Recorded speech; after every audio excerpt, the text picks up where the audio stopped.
Ever felt stuck, wondering why you can't seem to make progress despite your best intentions? The audiobook Becoming Unstoppable, You're Not Lazy, You Just Need a Reason, reveals the truth. It's not about willpower, it's about finding your driving force. Discover how to tap into your core motivations, build resilience, and create systems that make success inevitable. Don't risk staying trapped in inaction. Learn to harness your potential and become truly unstoppable in life and your pursuits. Before we go on, I invite you to download the free bundle, which contains the ebook version of this book and an executive summary of all the chapters with the key takeaways. Studies show that engaging with content through multiple formats significantly enhances learning and retention. Click on the first link in the description to claim your free bundle now and maximize your learning potential. Now it's free, but it won't be for long, so make sure to grab it while you can. Chapter 1, The Real Reason. You've been called lazy. Maybe you've even called yourself lazy. But what if I told you that laziness doesn't exist? What if, instead, your perceived lack of motivation stems from something far more fundamental? A missing sense of purpose. We've all experienced those moments when we know we should be doing something, yet we find ourselves scrolling endlessly through social media, binge-watching another series, or staring blankly at a wall.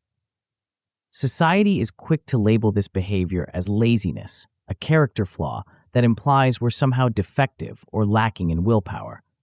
But this couldn't be further from the truth.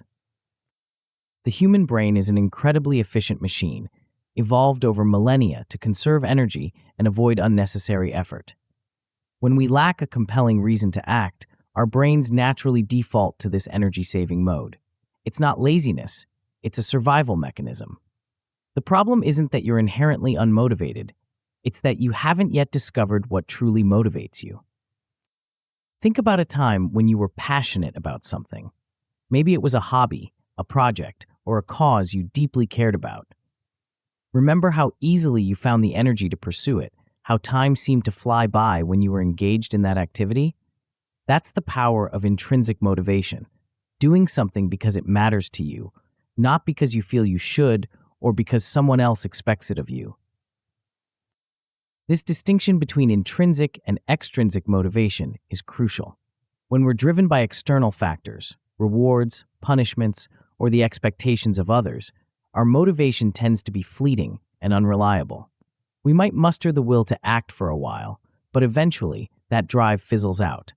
On the other hand, when we're fueled by an internal sense of purpose, our motivation becomes a renewable resource, constantly replenished by the meaning we find in our actions.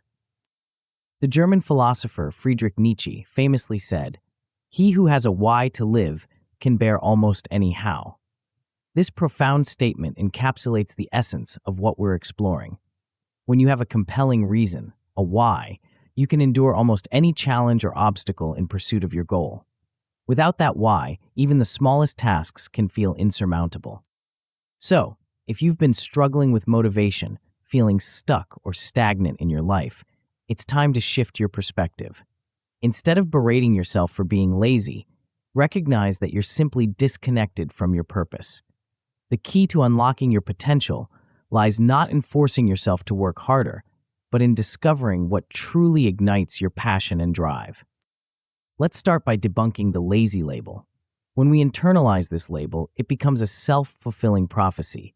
We tell ourselves, "I'm just lazy," and use it as an excuse to avoid challenging tasks or pursuing our goals. This negative self-talk creates a mental trap, reinforcing our perceived lack of motivation and making it even harder to break out of our inertia. The truth is, what looks like laziness from the outside is often a complex interplay of factors. Maybe you're pursuing goals that were imposed on you by others, rather than ones you've chosen for yourself. Perhaps you're stuck in a career or life path that doesn't align with your values or interests. Or maybe there's an underlying fear of failure, of success, of the unknown that's holding you back. Society often judges harshly, quick to label someone as lazy without understanding their internal struggles or lack of direction. But these external judgments miss the mark. They fail to recognize that motivation is deeply personal and tied to our sense of meaning and purpose. Instead of accepting these judgments or continuing to berate yourself, it's time to reframe your internal dialogue. Replace "I'm just lazy" with "I haven't found my reason yet." This simple shift opens up possibilities. It acknowledges that your current lack of motivation is not a permanent state or an inherent flaw, but a temporary situation that can change once you identify what truly drives you. When we lack a compelling reason to act, our brains enter what we might call energy conservation mode. This isn't a character flaw, it's a natural response. In the absence of a clear, meaningful goal, why would our brains expend precious energy? Instead, we default to activities that provide easy short-term pleasure or simply do nothing at all. This energy conservation mode manifests as what we typically label procrastination or apathy. Tasks feel draining or pointless because we're emotionally disconnected from them.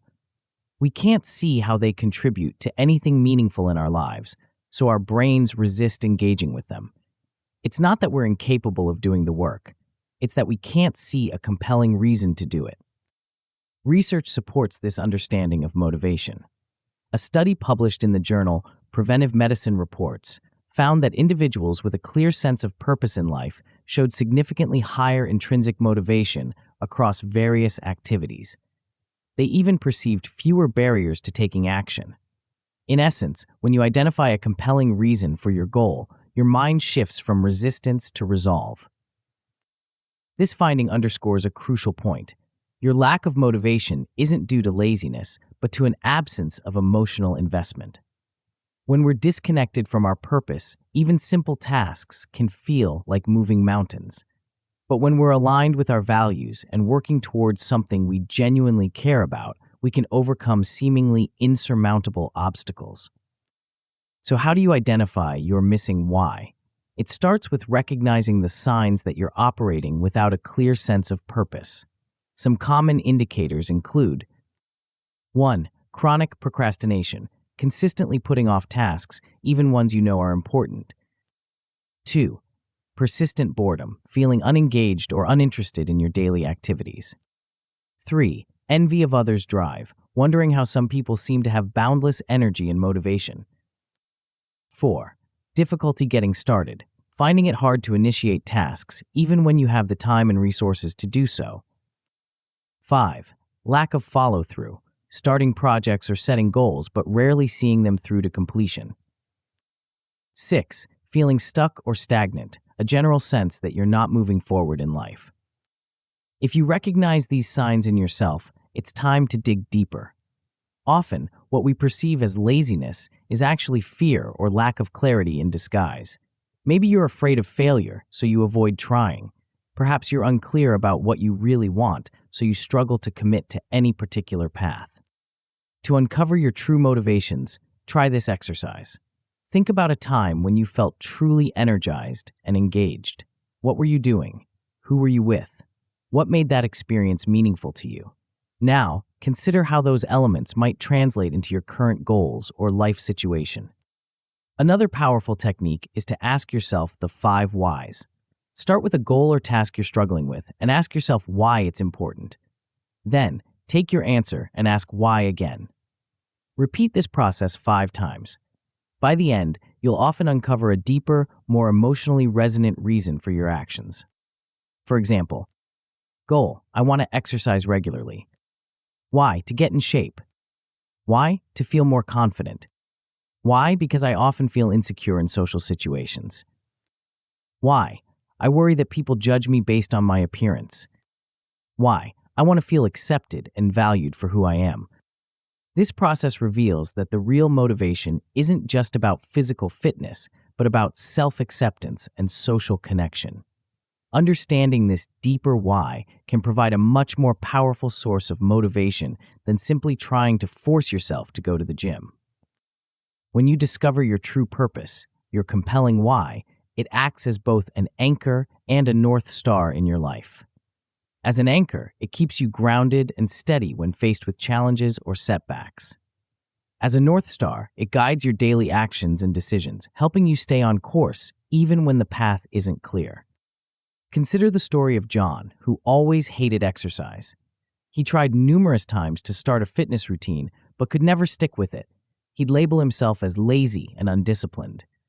But everything changed when his best friend was diagnosed with a serious illness. John signed up for a charity race in his friend's honor, and suddenly, exercise took on a whole new meaning. It was no longer about looking good or meeting some arbitrary fitness standard. It was about supporting his friend, raising awareness for a cause, and pushing himself to make a difference. With this new purpose, John found the motivation not just to train for the race, but to maintain a consistent exercise habit long after. This example illustrates how a strong why can completely transform our relationship with a task or goal. It's not about forcing yourself to do something you hate. It's about connecting your actions to a deeper sense of meaning and purpose. As we conclude this chapter, remember, you're not lazy, you're not broken or flawed. You're simply disconnected from your purpose. The key to becoming unstoppable lies not in trying to force motivation through sheer willpower, but in discovering what truly drives you. In the chapters that follow, we'll explore how to uncover your core emotional drivers, how to embrace discomfort as a sign of growth, and how to build systems that support your goals. We'll learn to overcome resistance, harness the power of momentum, and even use fear as fuel for action. But it all starts here, with understanding the real reason behind your perceived lack of motivation. As you move forward, keep asking yourself, what truly matters to me? What am I willing to struggle for? What impact do I want to have on the world? The answers to these questions will light the fire within you, transforming inertia into unstoppable momentum. And as you begin to align your actions with your deepest values and aspirations, you'll discover a wellspring of motivation you never knew you had. Are you ready to uncover your why and unleash your true potential? The journey to becoming unstoppable is just beginning, and the next chapter will guide you in finding the fire that will fuel your transformation. Get ready to discover what truly ignites your passion and propels you forward, even in the face of life's greatest challenges. Before we continue, make sure to subscribe to Grow to the Top and activate notifications to receive more self-improvement tips that will supercharge your growth. And make sure to give this video a thumbs up and share it with your friends. It really helps the channel grow. Thank you for your support. Chapter 2, Finding Your Fire. Have you ever wondered why some people seem to have an inexhaustible well of energy and motivation, while others struggle to find the drive to get out of bed in the morning? What's the secret ingredient that separates those who consistently pursue their goals with passion from those who can't seem to muster the enthusiasm for even the simplest tasks? The answer lies in a force so powerful, yet often overlooked, that it has the potential to transform your entire life. It's a force that, once harnessed, can propel you towards your dreams with unstoppable momentum. This force is your internal fire, the emotional drivers that fuel your deepest motivations. But here's the catch. This fire isn't something you can simply switch on like a light bulb. It's not about forcing yourself to feel motivated or trying to manufacture passion out of thin air. Instead, it's about uncovering the authentic emotional drivers that already exist within you, often buried beneath layers of societal expectations, self-doubt, and misguided goals. Think about a time when you were so engrossed in an activity that you lost track of time. Maybe you were working on a project you loved, or helping someone in a way that felt deeply meaningful. That feeling of flow, of being fully present and energized, that's a glimpse of what it's like when you're truly connected to your internal fire. The journey we're about to embark on in this chapter is one of self-discovery. We'll delve into the psychology of intrinsic motivation, exploring how emotions like passion, love, and even fear can become powerful catalysts for action when properly understood and directed. But before we dive deeper, it's crucial to understand that this process isn't about finding some magical external source of motivation. It's about tapping into something that already exists within you. Your fire is there, waiting to be uncovered and stoked into a blaze that will light your path forward. As we explore the concept of intrinsic motivation, it's important to distinguish it from its counterpart, extrinsic motivation. Extrinsic motivation relies on external rewards or punishments to drive behavior. It's the carrot and stick approach. Do this, and you'll get that. While extrinsic motivators can be effective in the short term, they often fail to sustain long-term effort and commitment. Intrinsic motivation, on the other hand, comes from within. It's driven by personal satisfaction, enjoyment, or a sense of purpose.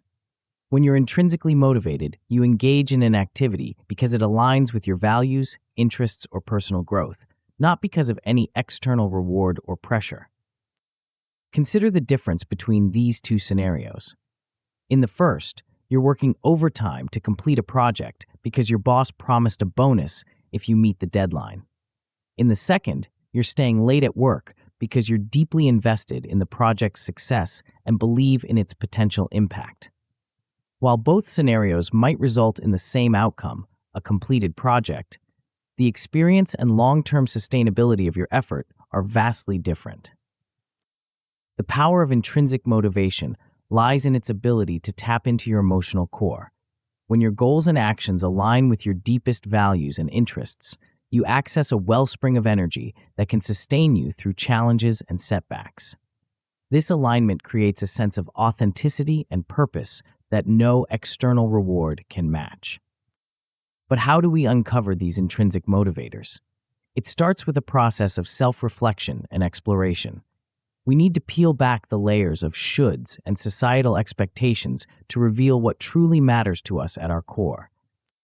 One powerful way to begin this exploration is through what I call the peak excitement inventory. Take a moment to reflect on times in your life when you felt most alive, most engaged, or most fulfilled. These don't have to be grand, life-changing moments. They could be simple experiences that left you feeling energized and content. As you recall these moments, pay attention to the details. What were you doing? Who were you with? What about the experience made it so meaningful? By examining these peak experiences, you can start to identify patterns and themes that point to your core passions and interests. For instance, you might realize that many of your peak moments involved helping others, suggesting a deep-seated value of service or compassion. Or perhaps you notice that you feel most alive when you're learning something new, indicating a passion for growth and knowledge. This inventory isn't just about identifying activities you enjoy. It's about uncovering the underlying emotional drivers that make those activities meaningful to you. It's these emotional drivers that will become the fuel for your internal fire. Another powerful source of motivation that we often overlook is love. Not just romantic love, but love in all its forms. Love for a craft, a cause, or the people in our lives. When we tap into this love, we can transform even the most mundane tasks into meaningful acts of devotion. Consider a parent who takes on a challenging new role at work, not just for the pay increase, but because they're driven by love for their children and a desire to provide them with better opportunities. This love becomes a powerful motivator, helping them push through difficulties and setbacks that might otherwise derail their efforts. Or think about an artist who spends countless hours perfecting their craft, not for fame or recognition, but out of pure love for the creative process. This love for their art sustains them through periods of self-doubt and criticism, driving them to continually improve and express themselves. By identifying the things and people you truly love, you can begin to align your goals and actions with these deep emotional connections. This alignment creates a sense of purpose and meaning that can sustain your motivation over the long term. But love and passion aren't the only emotions that can fuel our fire. Sometimes our most powerful motivators come from unexpected places, like fear and anger. While we often think of these as negative emotions to be avoided, when understood and channeled correctly, they can become potent drivers of positive action. Fear, particularly the fear of regret or missed opportunities, can be a powerful motivator. Think about a goal you've been putting off. Now imagine yourself 10 years in the future, looking back on this moment. How would you feel if you never took the chance to pursue that goal? This fear of future regret can be a strong impetus to take action now. Similarly, anger or frustration, when directed constructively, can ignite a fire within us to create change. Many social movements and innovative businesses have been born out of a deep frustration with the status quo. The key is to channel this anger into positive action rather than letting it fester into bitterness or despair. For example, an entrepreneur might start a business because they're fed up with poor customer service in their industry. Their frustration becomes the fuel that drives them to create a better alternative. Or an activist might channel their anger at social injustice into organizing community initiatives for change. By acknowledging and understanding these emotions, we can harness their energy and direct it towards our goals. It's not about dwelling in negativity, but about recognizing the power these emotions hold and using them as catalysts for positive change. As we delve deeper into uncovering our core drivers, it's crucial to understand that true motivation isn't just about feeling good or avoiding discomfort. It's about connecting to a sense of purpose that's bigger than ourselves. This is where the concept of a personal mission statement comes into play.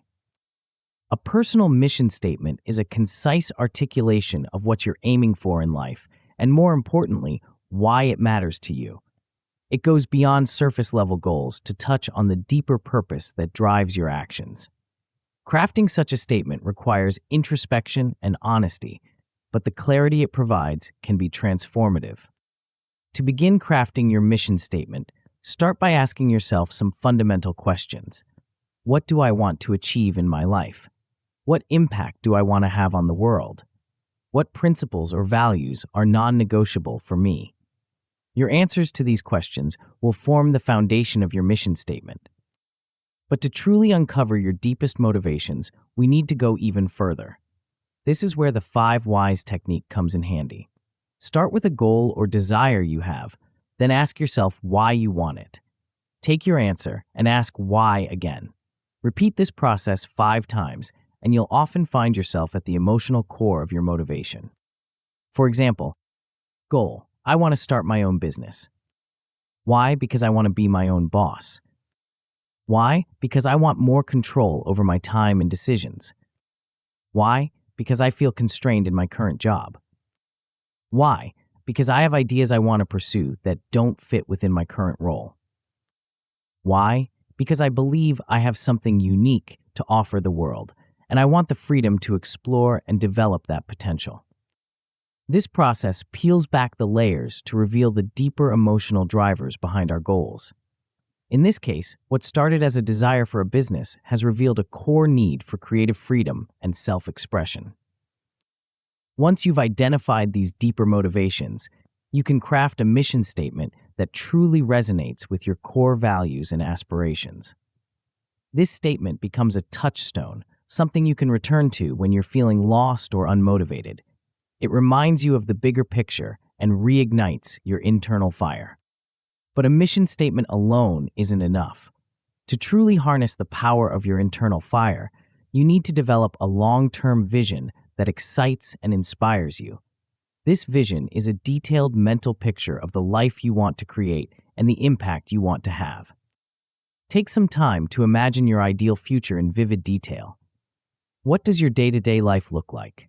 What kind of work are you doing? Who are you surrounded by? How are you contributing to the world? The more specific and emotionally engaging this vision is, the more powerful it becomes as a motivator. This long-term vision serves several important purposes. First, it provides direction, helping you make decisions that align with your ultimate goals. Second, it acts as a source of inspiration, reminding you of what you're working towards when the going gets tough. Finally, it helps you stay focused on what truly matters to you, rather than getting sidetracked by short-term distractions or societal pressures. As you develop this vision, pay attention to how it makes you feel. Does it excite you? Does it feel authentic and true to who you are? If not, that's a sign that you may need to dig deeper or reconsider some aspects of your goals. Your vision should be something that genuinely ignites your passion and aligns with your core values. Speaking of values, ensuring that your goals and actions align with your deepest personal values is crucial for maintaining long-term motivation.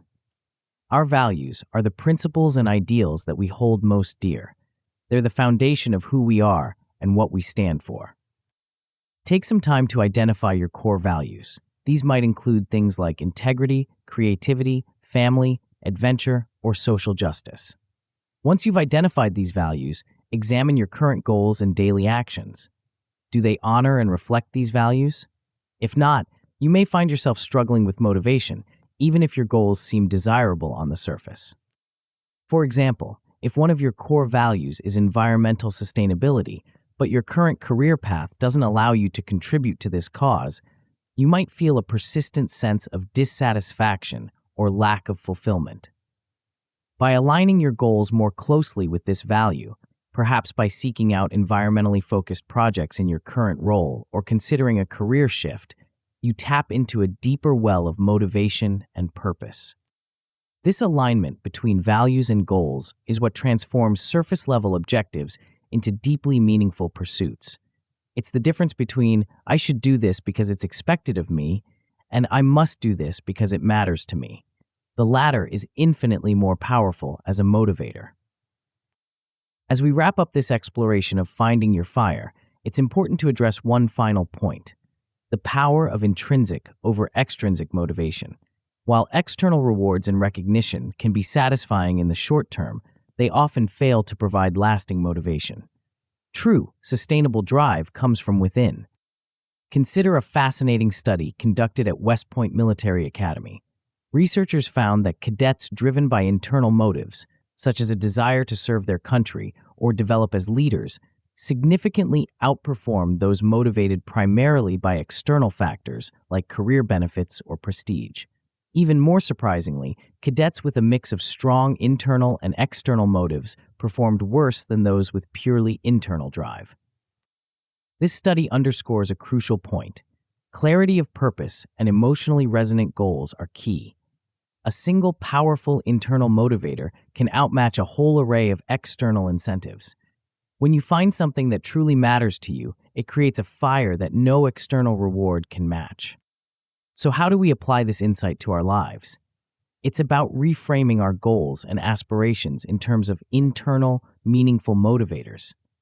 For instance, if you're pursuing a promotion, look beyond the external rewards like higher pay or status. Instead, focus on how the new role aligns with your values and long-term vision. Perhaps it offers opportunities for personal growth, allows you to make a bigger impact, or enables you to mentor others. All intrinsic motivators that can sustain your drive far more effectively than the promise of a bigger paycheck. As we conclude this chapter, take a moment to reflect on what you've uncovered about your own internal fire. What are the passions, loves, and even fears that drive you at your core? How can you align your goals and daily actions more closely with these powerful emotional drivers? Remember, finding your fire isn't a one-time event. It's an ongoing process of self-discovery and alignment. As you grow and evolve, so too will your understanding of what truly motivates you. The key is to stay connected to that inner spark, to continually stoke the flames of your passion and purpose. In the chapters that follow, we'll explore how to take this newfound understanding of your internal fire and translate it into unstoppable action. We'll delve into strategies for overcoming obstacles, building resilience, and creating systems that support your deepest motivations. But for now, bask in the warmth of your rediscovered fire. Feel the energy and potential it holds. As you move forward, keep this fire at the center of your journey. Let it be your guide, your comfort in difficult times, and your source of limitless motivation. The path ahead may not always be easy, but with your internal fire blazing, you'll find the strength to push through any challenge. And as we turn the page to the next chapter, prepare yourself for a journey that will test your newfound motivation in ways you might not expect. Are you ready to step out of your comfort zone and into the realm of true growth? Chapter 3: Embracing Discomfort. Have you ever noticed how the most significant moments of growth in your life often coincide with periods of intense discomfort? It's a curious paradox that many of us overlook, yet it holds the key to unlocking our true potential. We're about to embark on a journey that might make you squirm a little, but I promise, it's for a good reason. Think back to a time when you achieved something you're truly proud of. Maybe it was mastering a new skill, overcoming a fear, or reaching a long-held goal. Now, consider the path that led you there. Was it smooth and effortless, or did it involve moments of doubt, struggle, and yes, discomfort? More often than not, our greatest accomplishments are born from periods of challenge and unease. Yet, despite this truth, we humans have a peculiar tendency to shy away from discomfort at all costs. We crave the familiar, the safe, the known. But what if I told you that this very instinct, while natural, might be the very thing holding you back from becoming unstoppable? In this chapter, we're going to explore a concept that might seem counterintuitive at first: the idea that discomfort, far from being something to avoid, is actually a powerful tool for personal growth and achievement. We're going to challenge the notion that comfort should always be our default state, and instead learn to see discomfort as a signal of progress and opportunity. But before we dive deeper, I want you to consider a question. What if the very things you've been avoiding out of fear or discomfort are the exact experiences that could catapult you towards your goals? What if, by learning to embrace discomfort, you could unlock levels of performance and personal growth you never thought possible? As we begin this exploration, it's important to understand that we're not talking about subjecting yourself to unnecessary pain or hardship. Rather, we're looking at a strategic approach to pushing beyond your current limitations, a method of expanding your capabilities by deliberately seeking out challenges that stretch you just beyond your current comfort level. Let's start by examining the concept of the comfort zone. We all have one. It's that psychological state where things feel familiar, safe, and easy. It's where we know what to expect and how to handle most situations that arise. On the surface, it seems like an ideal place to be. After all, who doesn't like feeling comfortable? But here's the catch. While your comfort zone might feel safe, it's also where dreams go to die. It's a place of stagnation where growth is minimal and opportunities for significant achievement are few and far between. The comfort zone is like a warm, cozy bed on a cold morning. It feels great to stay in, but you won't accomplish much if you never get out from under the covers. Now, contrast this with what we might call the growth zone or the stretch zone. This is the area just beyond your comfort zone where things feel a bit uncertain, maybe even a little scary. It's where you encounter new challenges, where you have to think on your feet and adapt to unfamiliar situations. And here's the crucial part. It's in this zone of discomfort that real progress happens. But why is this the case? To understand, we need to delve into some fascinating psychological and physiological principles. One of the most relevant is the Yerkes-Dodson law, a principle that's been influencing our understanding of performance for over a century. The Yerkes-Dodson law suggests that there's an optimal level of arousal or stress for performance. Picture it like an inverted U-shape on a graph. As stress or arousal increases from a low level, performance improves. This makes sense. A certain amount of pressure can make us more alert, focused, and motivated. But here's the interesting part. This improvement only continues up to a point. After that, if stress continues to increase, performance starts to decline. This sweet spot of optimal anxiety is where the magic happens. It's a state where you're pushed just enough out of your comfort zone to be fully engaged and performing at your best, but not so far that you're overwhelmed and shut down. It's like tuning an instrument. Too loose and the sound is flat, too tight and it might snap. But when it's just right, that's when you create beautiful music. Understanding this principle is crucial because it helps explain why staying in your comfort zone limits your growth, while pushing yourself too hard can be counterproductive. The goal is to find that optimal level of challenge, enough to stimulate growth and improvement, but not so much that it paralyzes you with fear or stress. Now, you might be wondering why our brains seem to resist this optimal state of productive discomfort.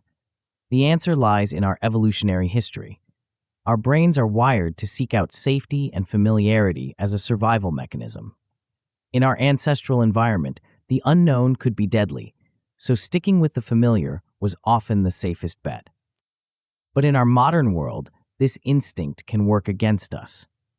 The threats we face are rarely life or death situations, yet our brains still react to unfamiliarity and challenge as if they were. This is why stepping out of your comfort zone can feel so daunting. Your brain is trying to protect you from a perceived threat, even when that threat is actually an opportunity for growth. The key is to recognize this instinct for what it is, an outdated survival mechanism, and learn to override it when it's holding you back. By understanding that the discomfort you feel when facing a new challenge is not a warning of impending doom, but rather a sign that you're entering a zone of potential growth, you can start to reframe your relationship with discomfort. This reframing is crucial because nearly every form of personal growth involves an initial phase of discomfort. Think about it. Learning a new skill, improving your fitness, advancing in your career, even developing better relationships, all of these require you to do things that initially feel uncomfortable or challenging. Take learning a new language, for example. At first, it feels awkward and frustrating.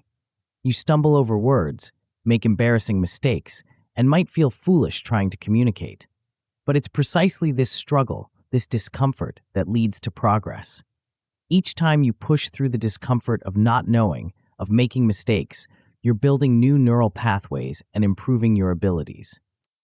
The same principle applies to physical fitness.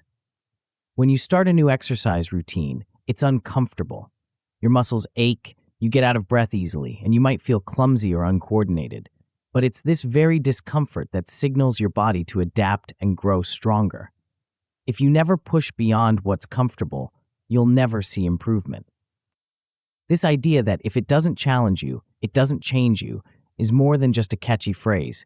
It's a fundamental truth about how we grow and improve. By viewing discomfort as the price of admission for progress, we can start to welcome it rather than avoid it.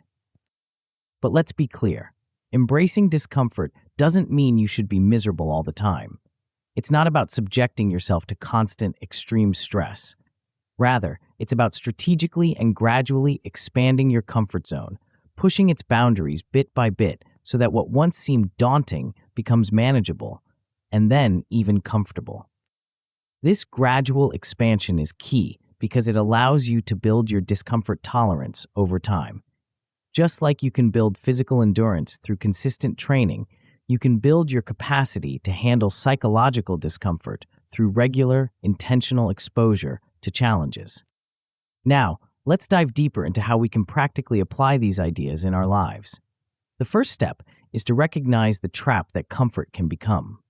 When we do only what's easy or familiar, we might feel safe, but we're quietly holding ourselves back from our true potential. Consider the office worker who never volunteers for new projects or learns new skills. They might feel secure in their routine, but over time, they're likely to be passed over for promotions or find themselves ill-equipped to handle changes in their industry. Or, think about the athlete who never pushes themselves in training, always sticking to workouts that feel comfortable. They'll inevitably plateau, watching others surpass them as they stagnate. This comfort zone trap is insidious because its costs are often invisible in the short term. Day to day, everything seems fine, but over months and years, the missed opportunities and slow decline in skills and confidence add up. It's like the proverbial frog in slowly boiling water. By the time you realize the danger, it might be too late. So how do we avoid this trap? The key is to start seeing growth and discomfort as two sides of the same coin. When you feel that twinge of discomfort, instead of retreating, try to reframe it as a signal that something important is happening. Discomfort isn't a sign that something's wrong. It's a sign that something is changing, and change is the essence of growth. This mindset shift is powerful because it transforms your relationship with challenging situations. Instead of dreading or avoiding them, you start to see them as opportunities. That nervous feeling before a big presentation? It's not a warning to back out. It's your growth alarm going off, telling you you're about to expand your capabilities. Of course, this doesn't mean you should throw yourself into overwhelming situations. The goal is to find what we might call the optimal challenge. tasks that stretch you but don't break you. This sweet spot is different for everyone and can vary depending on the area of your life you're working on. For instance, if public speaking terrifies you, your optimal challenge might be to start by presenting to a small, friendly group. It's enough to make you nervous, which means you're growing, but not so daunting that you're likely to panic or give up. As you become more comfortable with this level of challenge, you can gradually increase the difficulty, speaking to larger groups, tackling more complex topics, or presenting in more formal settings. This gradual approach is crucial because it allows you to build your discomfort tolerance over time.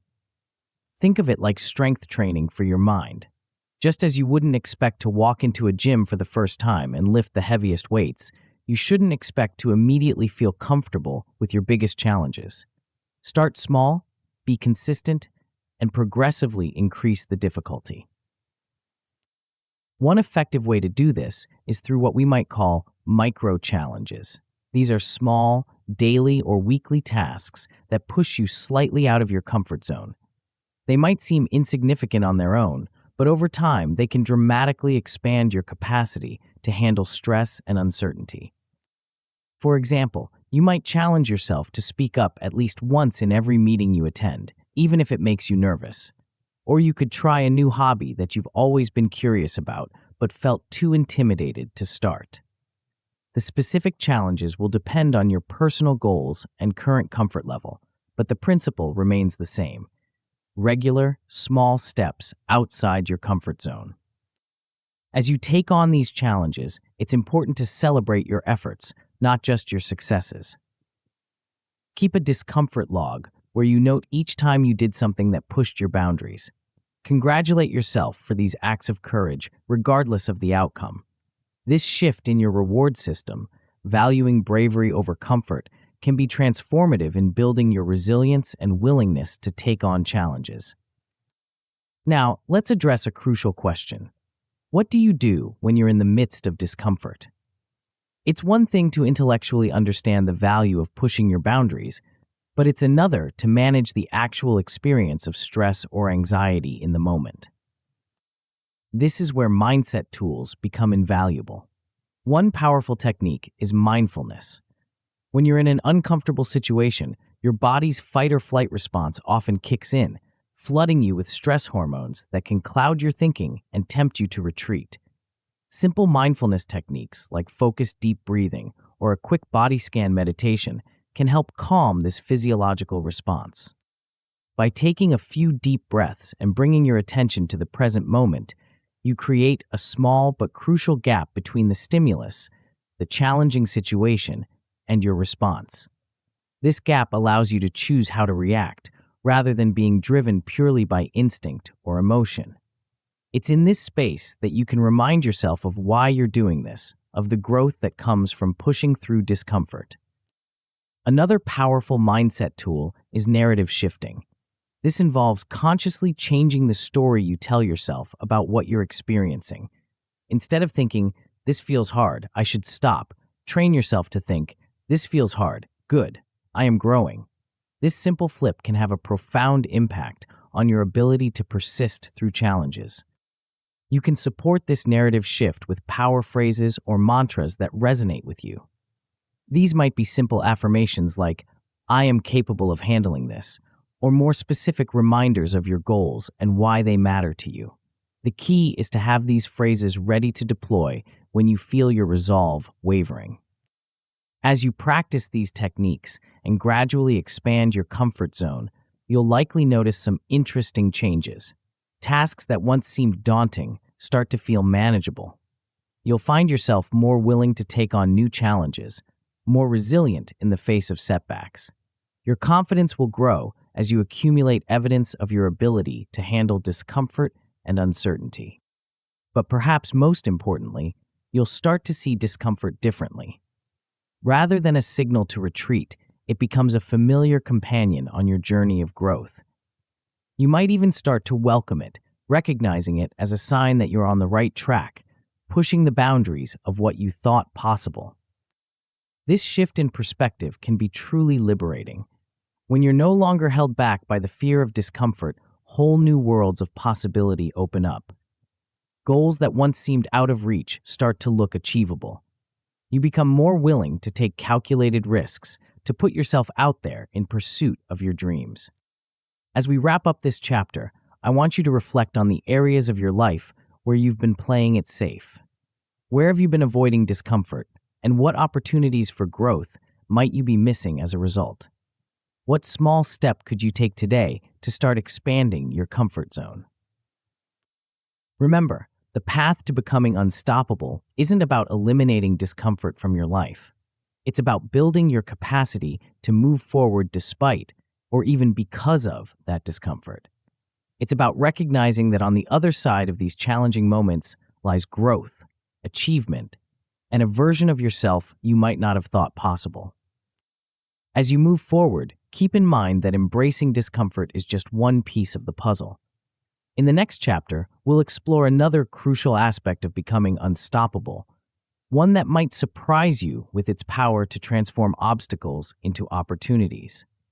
Are you ready to discover how the very things that have been holding you back could become your greatest allies on the path to success? Chapter 4: Overcoming Resistance. Have you ever found yourself staring at a blank page, knowing exactly what you need to do, yet feeling utterly unable to start?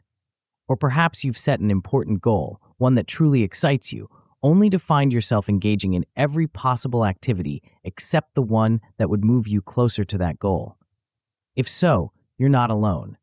You've just encountered a force so pervasive and yet so often misunderstood that it derails even the most motivated individuals: resistance. Resistance is the silent saboteur of our ambitions, the invisible wall that stands between us and our goals. It's the reason why, despite our best intentions and clearest plans, we often find ourselves stuck, procrastinating, or engaging in self-sabotage. But here's the thing about resistance: it's not a sign of weakness or lack of willpower. In fact, it's a natural part of the human experience, one that even the most successful people grapple with daily. As we embark on this exploration of resistance, I want you to keep an open mind. We're about to delve into the hidden mechanisms that drive our behavior, uncovering truths about ourselves that might be uncomfortable at first, but ultimately liberating. By the end of this chapter, you'll not only understand the true nature of resistance, but also possess powerful tools to overcome it. Let's start by considering a puzzling question. Why do we so often resist doing the very things we know are good for us? Why, when we have a clear goal and a burning desire to achieve it, do we find ourselves doing anything but taking the necessary steps towards that goal? The answer lies deep within our psychology, in the complex interplay between our conscious desires and our subconscious fears. You see, resistance isn't just about laziness or lack of discipline. It's a sophisticated defense mechanism, one that our minds have evolved to protect us from perceived threats, even when those threats are purely psychological. Consider procrastination, one of the most common forms of resistance. On the surface, it might seem like simple avoidance or poor time management. But dig deeper, and you'll often find a web of emotions and subconscious beliefs driving this behavior. Fear of failure, fear of success, fear of judgment. These powerful emotions can trigger our brain's fight or flight response, causing us to avoid the very tasks that could lead to our growth and success. This inner saboteur, as some psychologists call it, is remarkably creative in its methods. It might manifest as a sudden urge to clean your entire house when you should be working on an important project, or as a compelling need to check your social media feeds just one more time before starting that challenging task. It's the voice in your head that says, "I'll start tomorrow when I'm better prepared," or "I need to wait for the perfect moment to begin." But perhaps the most insidious aspect of resistance is how it often disguises itself as rationality. "I'm just not in the right headspace right now," we tell ourselves, or "I need to do more research before I can start." These seemingly logical reasons for delay can be incredibly convincing, making it all too easy to justify our inaction. Understanding this psychological backdrop is crucial because it shifts our perspective. Instead of berating ourselves for being lazy or unmotivated, we can recognize resistance for what it truly is, a natural, albeit often unhelpful, response to perceived psychological threat. This shift in understanding is supported by fascinating research in the field of psychology. For instance, a comprehensive study by psychologist Piers Steele found that an astounding 80 to 95% of college students engage in procrastination, with around 50% doing so chronically. But here's the kicker. The root cause wasn't laziness. More often, it was fear. Fear of failure, fear of not meeting high standards, or simply not knowing how to approach a daunting task. These findings challenge the common misconception that procrastination is a character flaw or a sign of poor work ethic. Instead, they reveal it as a complex emotional response, one that's deeply ingrained in our psychology. This insight is liberating because it means that overcoming resistance isn't about forcing yourself to just do it through sheer willpower. It's about understanding and addressing the underlying emotional drivers that fuel your resistance. But resistance isn't just an internal struggle. Our environment and social circles can also play a significant role in either fostering or hindering our progress. External distractions, interruptions, or even well-meaning but discouraging comments from friends or family can all contribute to the forces of resistance we face. Recognizing these external factors is crucial because it allows us to take a more holistic approach to overcoming resistance. It's not just about battling our inner demons, it's also about creating an environment that supports our goals and minimizes unnecessary obstacles. Now that we've laid this foundation, let's dive deeper into how we can identify and neutralize resistance in our own lives. The first step is learning to recognize our personal patterns of resistance. Everyone has their own unique resistance fingerprint, the specific ways in which resistance manifests in their life. For some, resistance might show up as a sudden urge to binge-watch a TV series when an important deadline looms. For others, it might be an overwhelming desire to reorganize their closet instead of making that crucial phone call. The key is to become aware of these patterns without judgment. Remember, these behaviors aren't a reflection of your character. They're simply strategies your mind has developed to avoid perceived discomfort or threat. One powerful tool for identifying your resistance patterns is the emotional check-in. The next time you find yourself avoiding a task or procrastinating, pause and ask yourself, what am I feeling right now? Are you scared of something? Bored? Overwhelmed? Unsure of where to start? Simply naming the emotion can often reduce its power over you. This emotional awareness is crucial because it helps you get to the root of your resistance. Often, what we think is the problem, e.g., I'm just not motivated, is actually a symptom of a deeper issue. By identifying the underlying emotion, you can address the real cause of your resistance. For instance, if you realize that fear of criticism is holding you back, you can work on building your confidence or reframing how you view feedback. If boredom is the culprit, you might need to find ways to make the task more engaging or challenging. By addressing these root causes, you can often dissolve resistance without having to fight against it directly. Another common source of resistance is perfectionism. The belief that if something can't be done perfectly, it's not worth doing at all can be incredibly paralyzing. This all-or-nothing thinking often leads to doing nothing, as the fear of falling short of perfection prevents us from even starting. To combat perfectionism, try embracing the concept of good enough for now. Give yourself permission to produce a first draft, a rough version, or a B-plus effort. Remember, you can always refine and improve later. The key is to get something down, to take that first step. Often, once you start, you'll find that the task isn't as daunting as you imagined, and your momentum will carry you forward. Closely related to perfectionism is the issue of self-doubt. Our inner critic can be relentless, constantly pointing out our flaws and predicting our failure. This harsh self-talk can create a formidable barrier to action. The antidote? Developing an inner coach. Imagine how you would speak to a friend who was struggling with a task. You wouldn't berate them or focus on all the ways they might fail. Instead, you'd likely offer encouragement, remind them of their past successes, and help them break the task down into manageable steps. This is the voice of the inner coach, and cultivating it can be a powerful tool in overcoming resistance. Practice speaking to yourself with the same kindness and encouragement you'd offer a friend. When you catch your inner critic spiraling into negative self-talk, pause and ask yourself, what would a supportive coach say in this situation?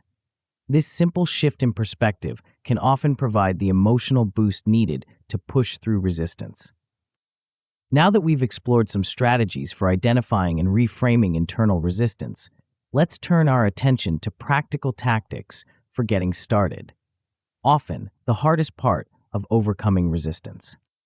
One highly effective technique is what I call the just start method. This approach acknowledges that the hardest part of any task is often the beginning. Once we're in motion, it's much easier to keep going. The key is to make that initial step as small and non-threatening as possible. Try the 5-minute rule. Promise yourself that you'll work on the task for just 5 minutes. Anyone can do anything for 5 minutes, right? Often, you'll find that once you've started, it's easy to continue beyond those initial 5 minutes. The momentum you've generated will carry you forward. If a task feels overwhelming, break it down into the smallest possible steps. Don't just write Start Project on your to-do list. Instead, list out tiny specific actions. Open new document. Write title. List 3 main points. By breaking the task down into these micro steps, you reduce the psychological barrier to getting started. Another powerful technique is time boxing, also known as the Pomodoro technique. This involves working in short, focused sprints, typically 25 minutes, followed by a short break. This approach makes large tasks feel more manageable by breaking them into finite, achievable chunks. It also plays into our natural attention cycles, allowing for periods of intense focus followed by recovery. While these internal strategies are crucial, don't underestimate the power of external support in overcoming resistance. Accountability can be a game changer. When we know someone else is expecting us to follow through, it often provides the extra push we need to overcome our internal resistance. Consider finding an accountability partner or joining a group focused on similar goals. This could be a writing group if you're working on a book, a workout buddy if you're trying to establish a fitness routine, or a mastermind group if you're building a business. The key is to create a situation where you're not just answering to yourself, but to others who support your goals. Finally, don't neglect the role your environment plays in either fostering or hindering your progress. Our surroundings can have a profound impact on our ability to focus and take action. Look for ways to minimize distractions and reduce friction in your environment. This might mean designating a specific workspace for focused work, free from the distractions of daily life. It could involve using apps or browser extensions to block social media during your work sessions. Or it might be as simple as laying out your workout clothes the night before to make it easier to follow through on your morning exercise routine. The goal is to set up your environment so that taking action becomes the path of least resistance. By reducing the number of decisions and potential distractions you face, you make it easier for your brain to engage with the task at hand. As we wrap up this exploration of resistance, I want to emphasize a crucial point. Overcoming resistance is not a one-time battle, but an ongoing practice. Even as you implement these strategies and become more adept at recognizing and neutralizing resistance, you'll likely still encounter it in various forms throughout your life. The key is to approach resistance with curiosity rather than frustration. Each instance of resistance is an opportunity to learn more about yourself, to refine your strategies, and to build your resilience. Over time, you'll develop a toolkit of personalized techniques for pushing through resistance, making it easier to stay on track with your goals and aspirations. Remember, the presence of resistance doesn't mean you're doing something wrong. In fact, it often means you're on the right track. Resistance tends to show up most strongly when we're pursuing goals that truly matter to us, when we're stepping out of our comfort zone and into the realm of growth and possibility. By learning to work with your resistance rather than against it, you're developing a crucial skill, one that will serve you not just in achieving your current goals, but in all your future endeavors. You're building the capacity to take consistent action despite discomfort, to push through challenges, and to keep moving forward even when the path isn't clear. As you move forward, armed with these insights and strategies, you're well equipped to tackle the forces of resistance in your life. But there's another crucial element we haven't yet explored, one that can transform your approach to goal achievement and personal growth.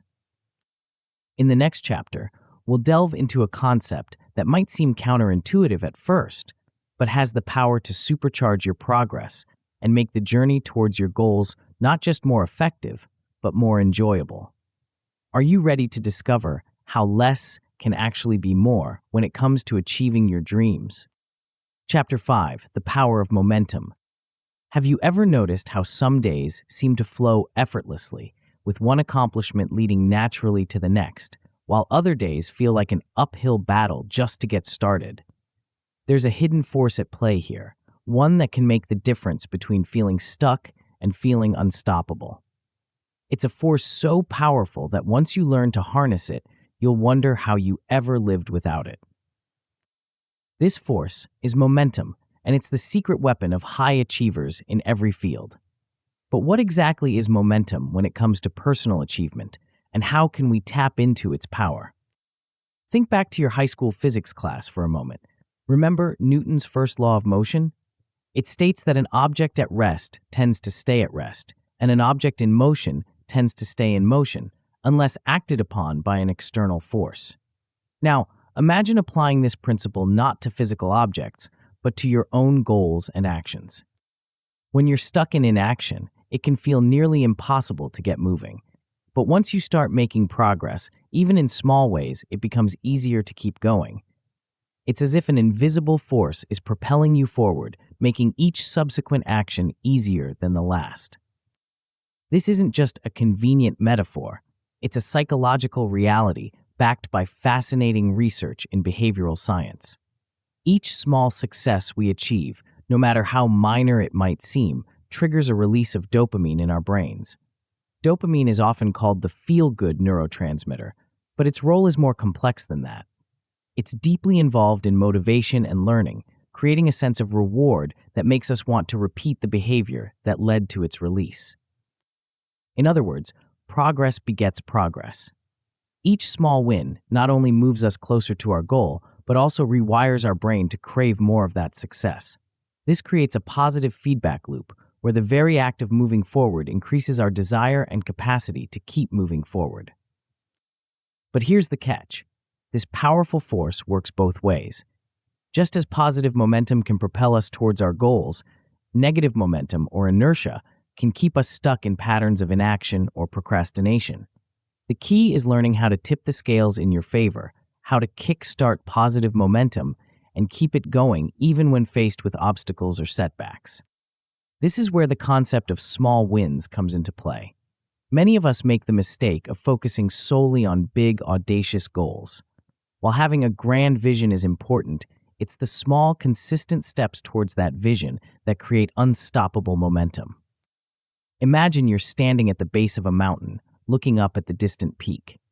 The sheer scale of the climb ahead might feel overwhelming, perhaps even paralyzing. But what if, instead of fixating on the summit, you focused on taking just one step forward, and then another, and another after that? This approach, breaking big goals into small, achievable steps, is not just less daunting, it's also more effective in the long run. Each small win, each step forward, builds your confidence and motivation. It creates evidence that progress is possible, that you are capable of moving towards your goal. Research in organizational psychology has shed light on just how powerful these small wins can be. In a groundbreaking study, Teresa Amabila and Stephen Kramer analyzed nearly 12,000 diary entries from workers across various industries. Their findings were striking. The single most important factor in boosting motivation and positive emotions was making consistent progress on meaningful work, even if that progress was modest. This progress principle, as they called it, outperformed every other workplace motivator, including recognition, incentives, and interpersonal support. People's inner work lives. Their emotions, motivations, and perceptions were most positive when they felt they were moving forward in their work, even if that forward movement was incremental. The implications of this research extend far beyond the workplace. It suggests that in any area of our lives where we're pursuing meaningful goals, the key to maintaining motivation and positive momentum is to ensure we're making consistent progress, no matter how small that progress might seem. So how do we put this principle into action? How do we kickstart momentum when we're feeling stuck? And how do we keep it going once we've started? Let's start with conquering inertia, that feeling of being at a standstill, unsure of how to take the first step. One powerful technique for overcoming this initial resistance is what I call the 2-minute rule. The idea is simple. If a task feels daunting, find a version of it that takes 2 minutes or less to complete.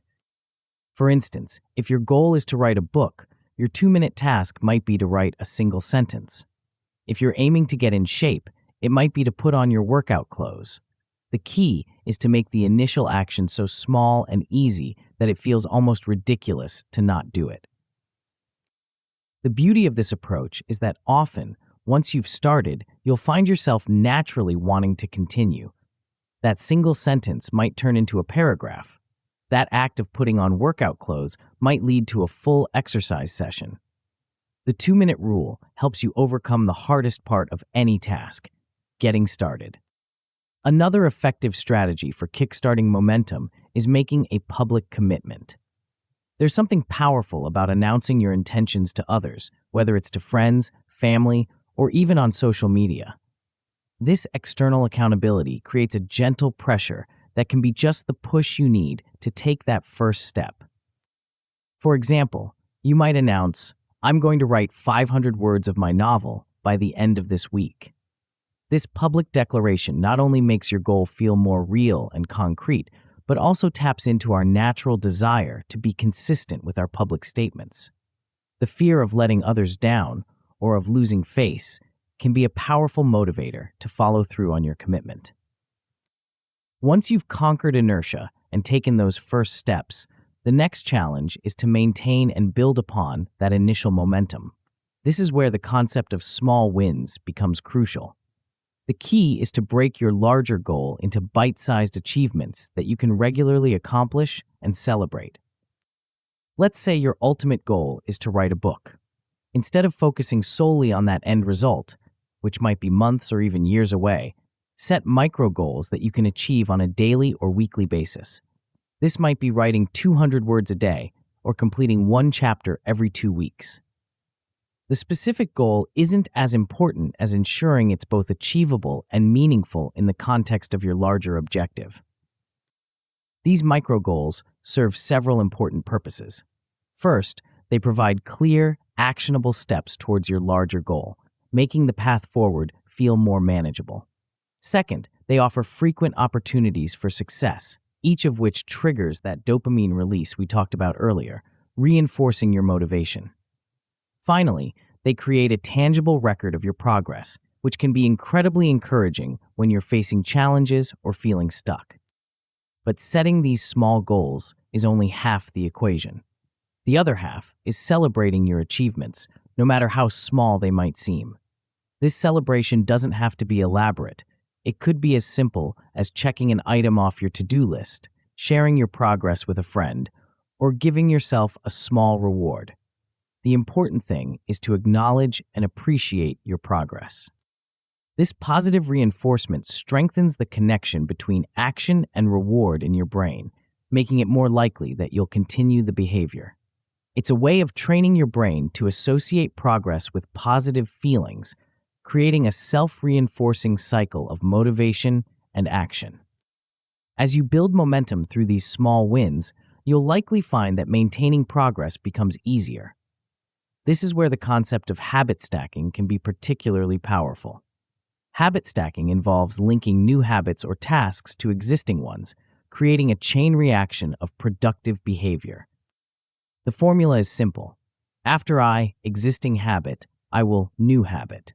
For example, after I finish my morning coffee, I will write for 15 minutes. Or, after I change out of my work clothes, I will do 10 minutes of stretching. By anchoring new behaviors to existing routines, you leverage the momentum of one habit to kickstart another. This technique is effective because it reduces the mental effort required to initiate a new behavior. Instead of having to remember and decide to do the new task each day, it becomes an automatic follow-up to something you're already doing consistently. It's a way of piggybacking on existing momentum to build new productive habits. Another powerful tool for maintaining momentum is visual tracking. This could be as simple as marking an X on a calendar for each day you stick to your goal, creating a visible chain of success. The psychological impact of seeing this unbroken chain can be surprisingly strong. You'll find yourself motivated to not break the chain, even on days when your initial motivation might be low. This technique, sometimes called the Seinfeld strategy, after comedian Jerry Seinfeld, who reportedly used it to maintain his writing habit, taps into our natural aversion to loss. Once you've built up a streak, the idea of breaking it becomes increasingly unappealing, providing an extra push to maintain your momentum.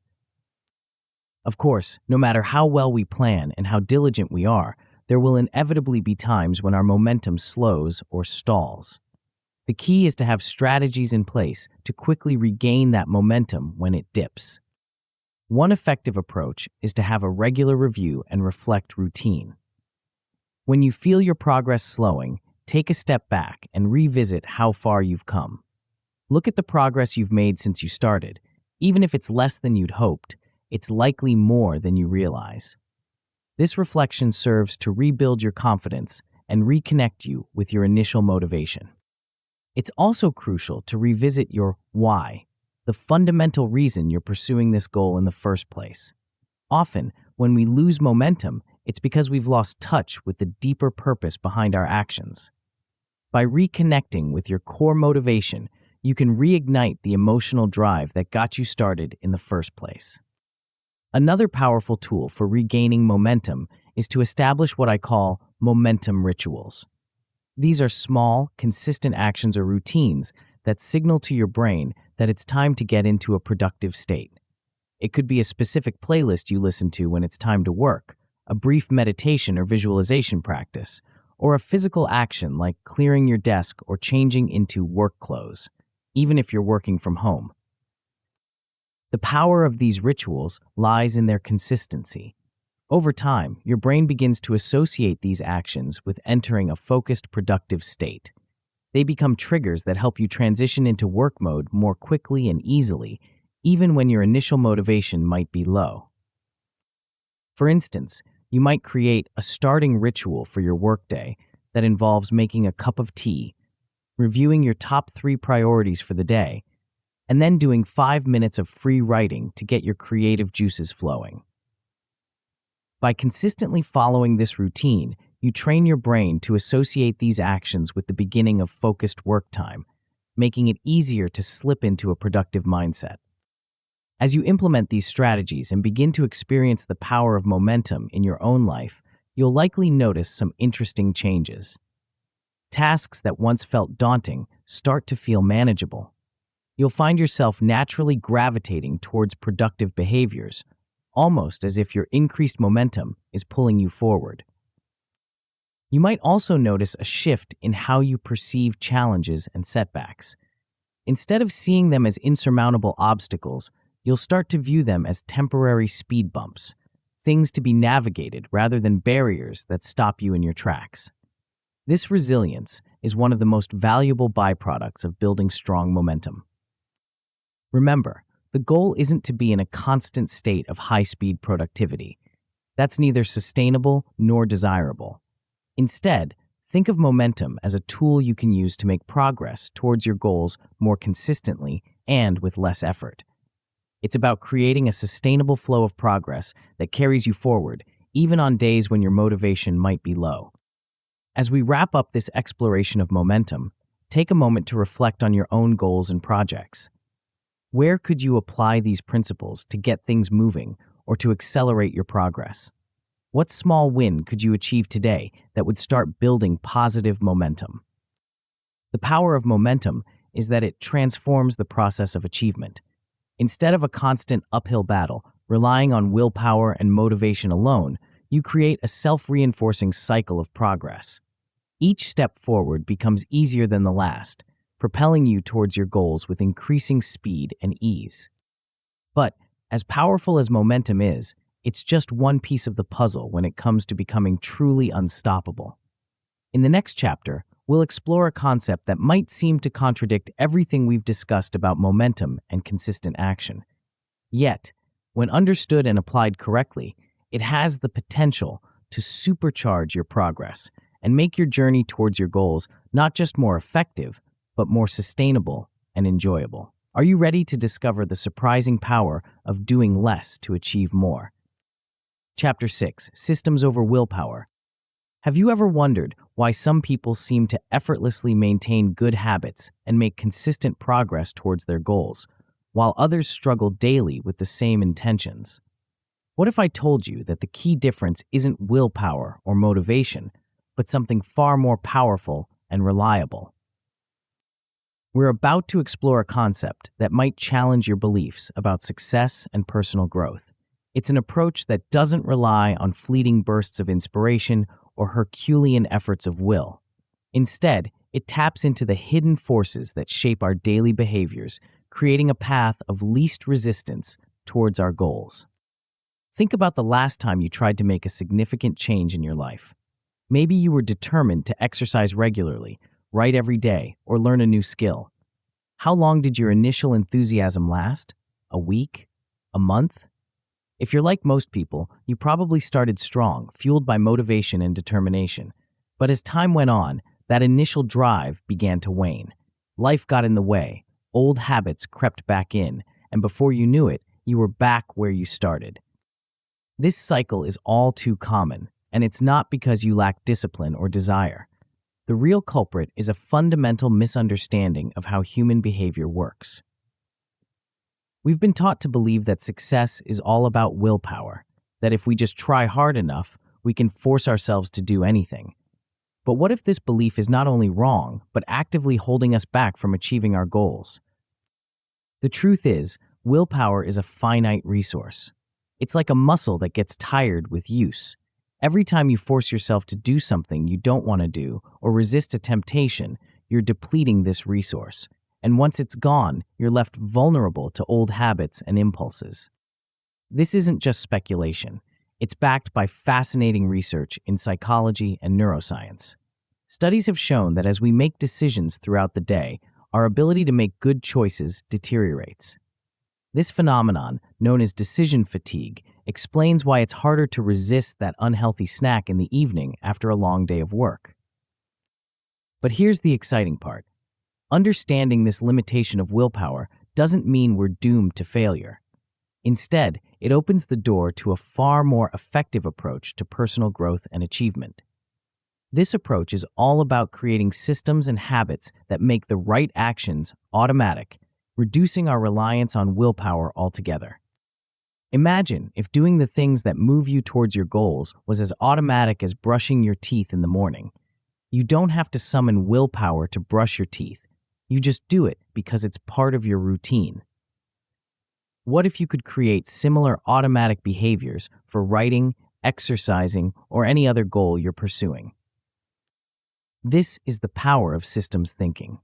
Instead of relying on motivation or willpower to make the right choices each day, you create an environment and set of routines that naturally lead you towards your goals. It's about designing your life so that success becomes the default option, not a daily struggle. To understand how powerful this approach can be, consider this startling statistic. Research shows that about 40% of our daily activities are habitual, performed in the same context each day without much conscious thought. That means nearly half of what we do is on autopilot. Now, imagine if you could shape those autopilots to align with your goals and values. The potential for transformation is enormous. But before we dive into how to create these systems, let's debunk a common myth about willpower. Many people believe that highly successful individuals simply have more willpower than the rest of us, that they're constantly powering through temptations and challenges through sheer force of will. The reality is quite different. Successful people don't rely on willpower more than others. They rely on it less. They've learned to create environments and routines that minimize the need for willpower in the first place. They don't resist temptation. They remove it from their environment. They don't force themselves to make good decisions repeatedly. They make one good decision to create a system that then makes further decisions automatic. This insight is liberating because it means that becoming unstoppable isn't about developing superhuman levels of self-control. It's about smartly designing your life so that good choices become the path of least resistance. So how do we go about creating these foolproof systems? It starts with understanding the power of environment design. Our surroundings have a profound, often subconscious influence on our behavior. By making small tweaks to our environment, we can dramatically change our actions without relying on willpower. For instance, if you want to read more, simply leaving a book on your pillow and putting your phone in another room creates a setup that encourages reading without requiring a conscious decision. If you want to exercise in the morning, laying out your workout clothes the night before reduces the friction between you and your goal. These environmental tweaks work because they leverage the principle of making good habits easy and bad habits hard. The easier it is to do something, the more likely you are to do it, regardless of your level of motivation at the moment. This principle extends beyond physical environment to digital spaces as well. If social media is a constant distraction, removing the apps from your phone or using website blockers during work hours can create an environment where focus is the default state, not something you have to constantly fight for. The key is to be intentional about designing your environment to support your goals.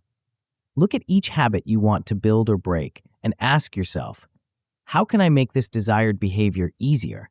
How can I make the undesired behavior more difficult? But environment design is just the beginning.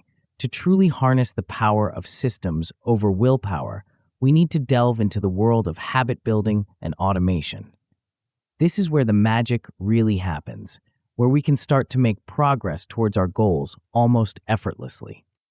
The first step in building effective habits is to start simple and specific. Many people fail in their habit-building efforts because they try to change too much at once or set vague goals. Instead, focus on establishing one clear, concrete habit at a time. A powerful tool for this is the use of implementation intentions. These are simple if-then statements that pre-decide your actions in specific situations. For example, if it's 7 a.m. on weekdays, then I will meditate for 10 minutes. This approach takes the decision-making out of the equation. When the situation arises, you don't have to deliberate or summon willpower. You've already decided what you'll do. Implementation intentions are effective because they leverage the power of situational cues. Our brains are constantly looking for cues in our environment to tell us how to behave. By explicitly linking a specific situation to a desired action, you're training your brain to automatically trigger that behavior when the cue appears. You can extend this concept further with trigger action plans. Look for existing triggers in your day, your morning alarm, your lunch break, arriving home from work, and assign a desirable routine to each.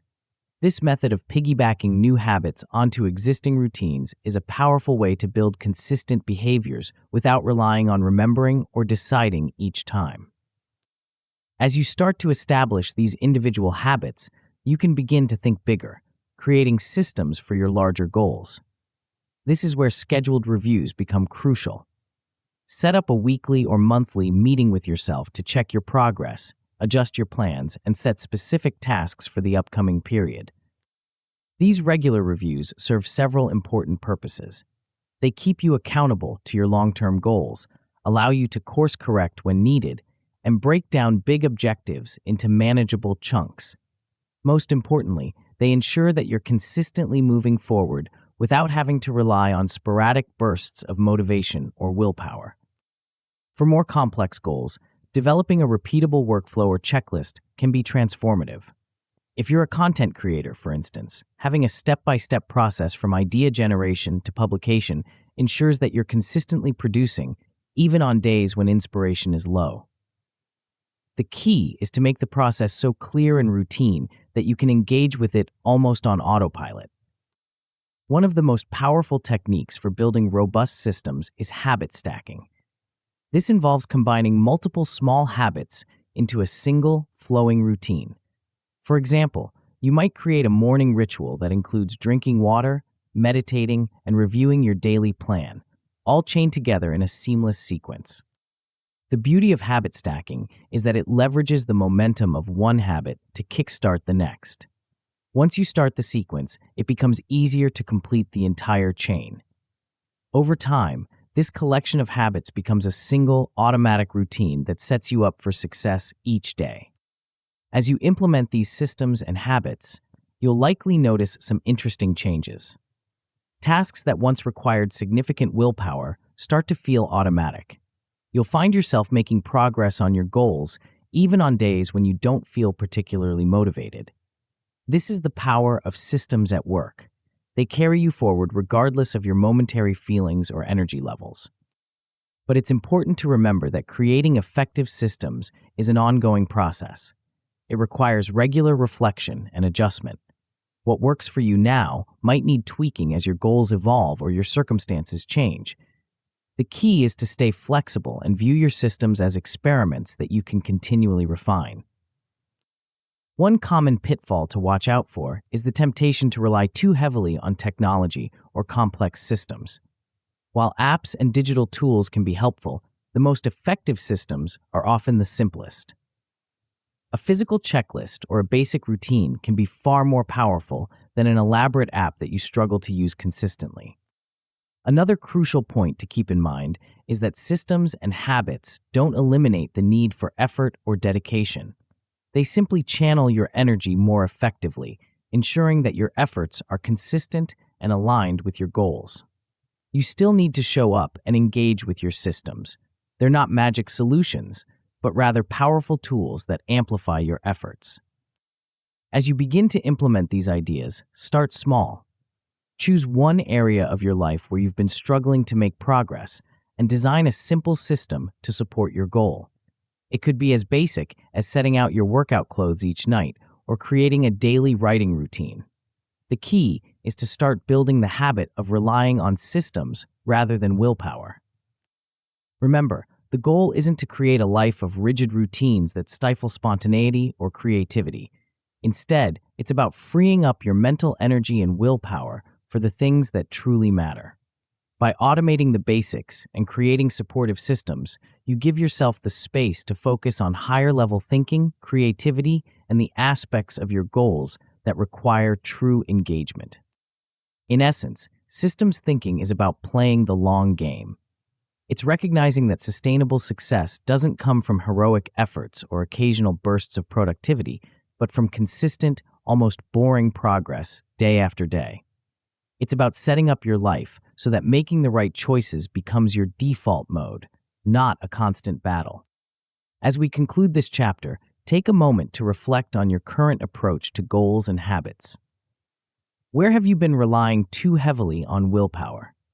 What areas of your life could benefit from more systematic thinking? How might your days look different if you had robust systems supporting your most important goals?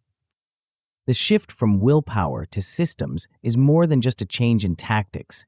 It's a fundamental reimagining of how we approach personal growth and achievement. It's about working smarter, not harder, and setting ourselves up for long-term success rather than short-term wins. But as powerful as systems and habits are, they're just one piece of the puzzle in becoming truly unstoppable. In the next chapter, we'll explore a quality that complements and enhances everything we've discussed so far. It's a trait that can turn setbacks into stepping stones and transform challenges into opportunities for growth. Are you ready to discover the secret weapon that can make you not just unstoppable, but unbreakable in the face of any obstacle? Chapter 7, Mental Toughness. Have you ever wondered why some people seem to bounce back from setbacks with remarkable ease, while others crumble at the first sign of adversity. What is it that separates those who persevere through challenges from those who give up when the going gets tough?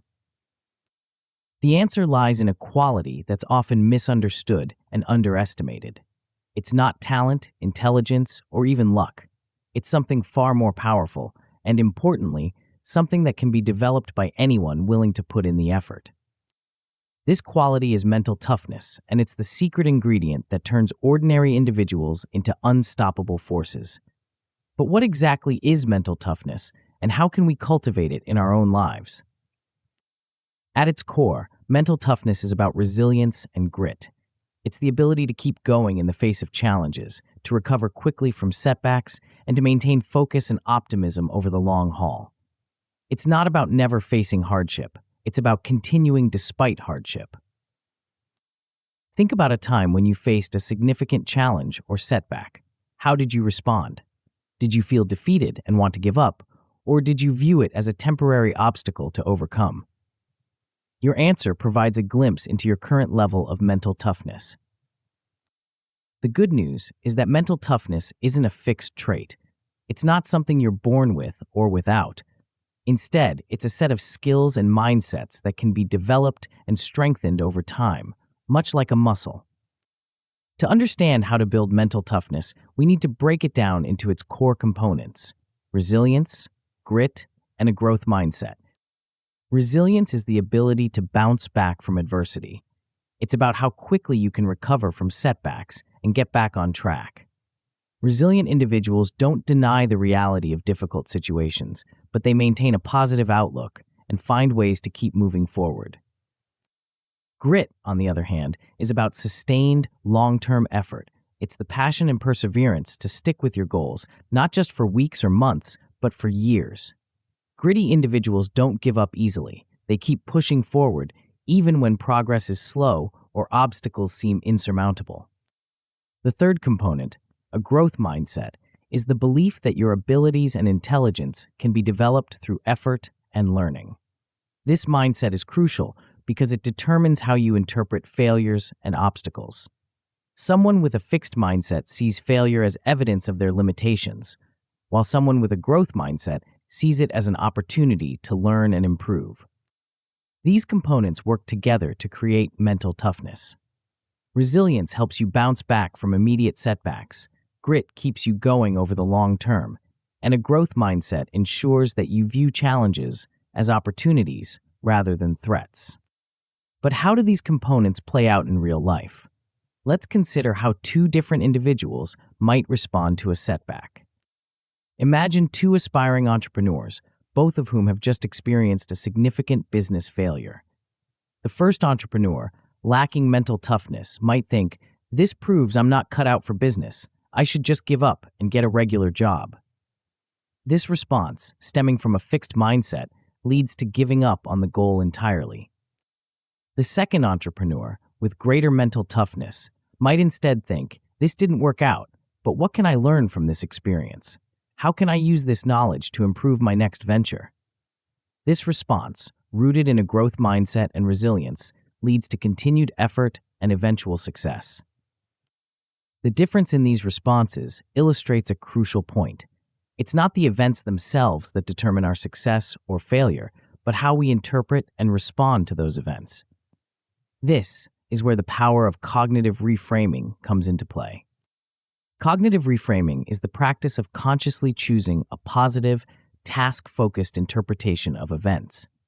Instead of thinking, "This setback proves I'm a failure," you might reframe it as, "This setback is making me stronger and teaching me valuable lessons." This shift in perspective can have a profound impact on your ability to persevere through challenges. Another crucial concept in mental toughness is self-efficacy, the belief in one's ability to handle situations and achieve goals. This confidence in your capacity underpins perseverance. After all, if you don't believe you can overcome challenges, you're much less likely to try. Research in psychology has validated the critical role of these factors in achievement and success. For instance, studies on grit, conducted by psychologist Angela Duckworth and her colleagues, have shown that this blend of passion and persistence accounts for significant differences in accomplishment, often outweighing factors like IQ or natural talent. In one striking study, Duckworth found that grit predicted success in diverse arenas, from higher graduation rates at West Point Military Academy to better academic GPAs and even ranking in national competitions. In other words, those who simply didn't give up easily, who kept at their goals, tended to outperform perhaps smarter or more naturally talented peers in the long run. These findings reinforce a powerful truth. Mental toughness can be developed, and it is a decisive factor in becoming unstoppable. Talent or initial motivation might get you started, but grit and resilience keep you going to the finish line. So how can we put these insights into practice? How can we develop the mental toughness needed to become truly unstoppable? Let's start with resilience in action. One of the most powerful shifts you can make is to start viewing failures and mistakes as feedback, not disasters. This doesn't mean ignoring or downplaying the reality of setbacks. Instead, it means extracting value from these experiences rather than being defeated by them. A practical way to implement this is through a post-mortem ritual. After any failure or significant setback, instead of wallowing in self-pity, conduct a quick analysis. Ask yourself, what went wrong? What can I learn from this? How will I adjust my approach going forward? Write down your answers. This process normalizes failure as part of the journey and helps you extract lessons to improve. This approach to failure is exemplified by many of history's greatest innovators and achievers. Thomas Edison, for instance, famously made thousands of unsuccessful attempts before inventing a working light bulb. When asked about his failures, he reportedly said, "I have not failed. I've just found 10,000 ways that won't work." This perspective illustrates the power of persistent trial and error in achieving success.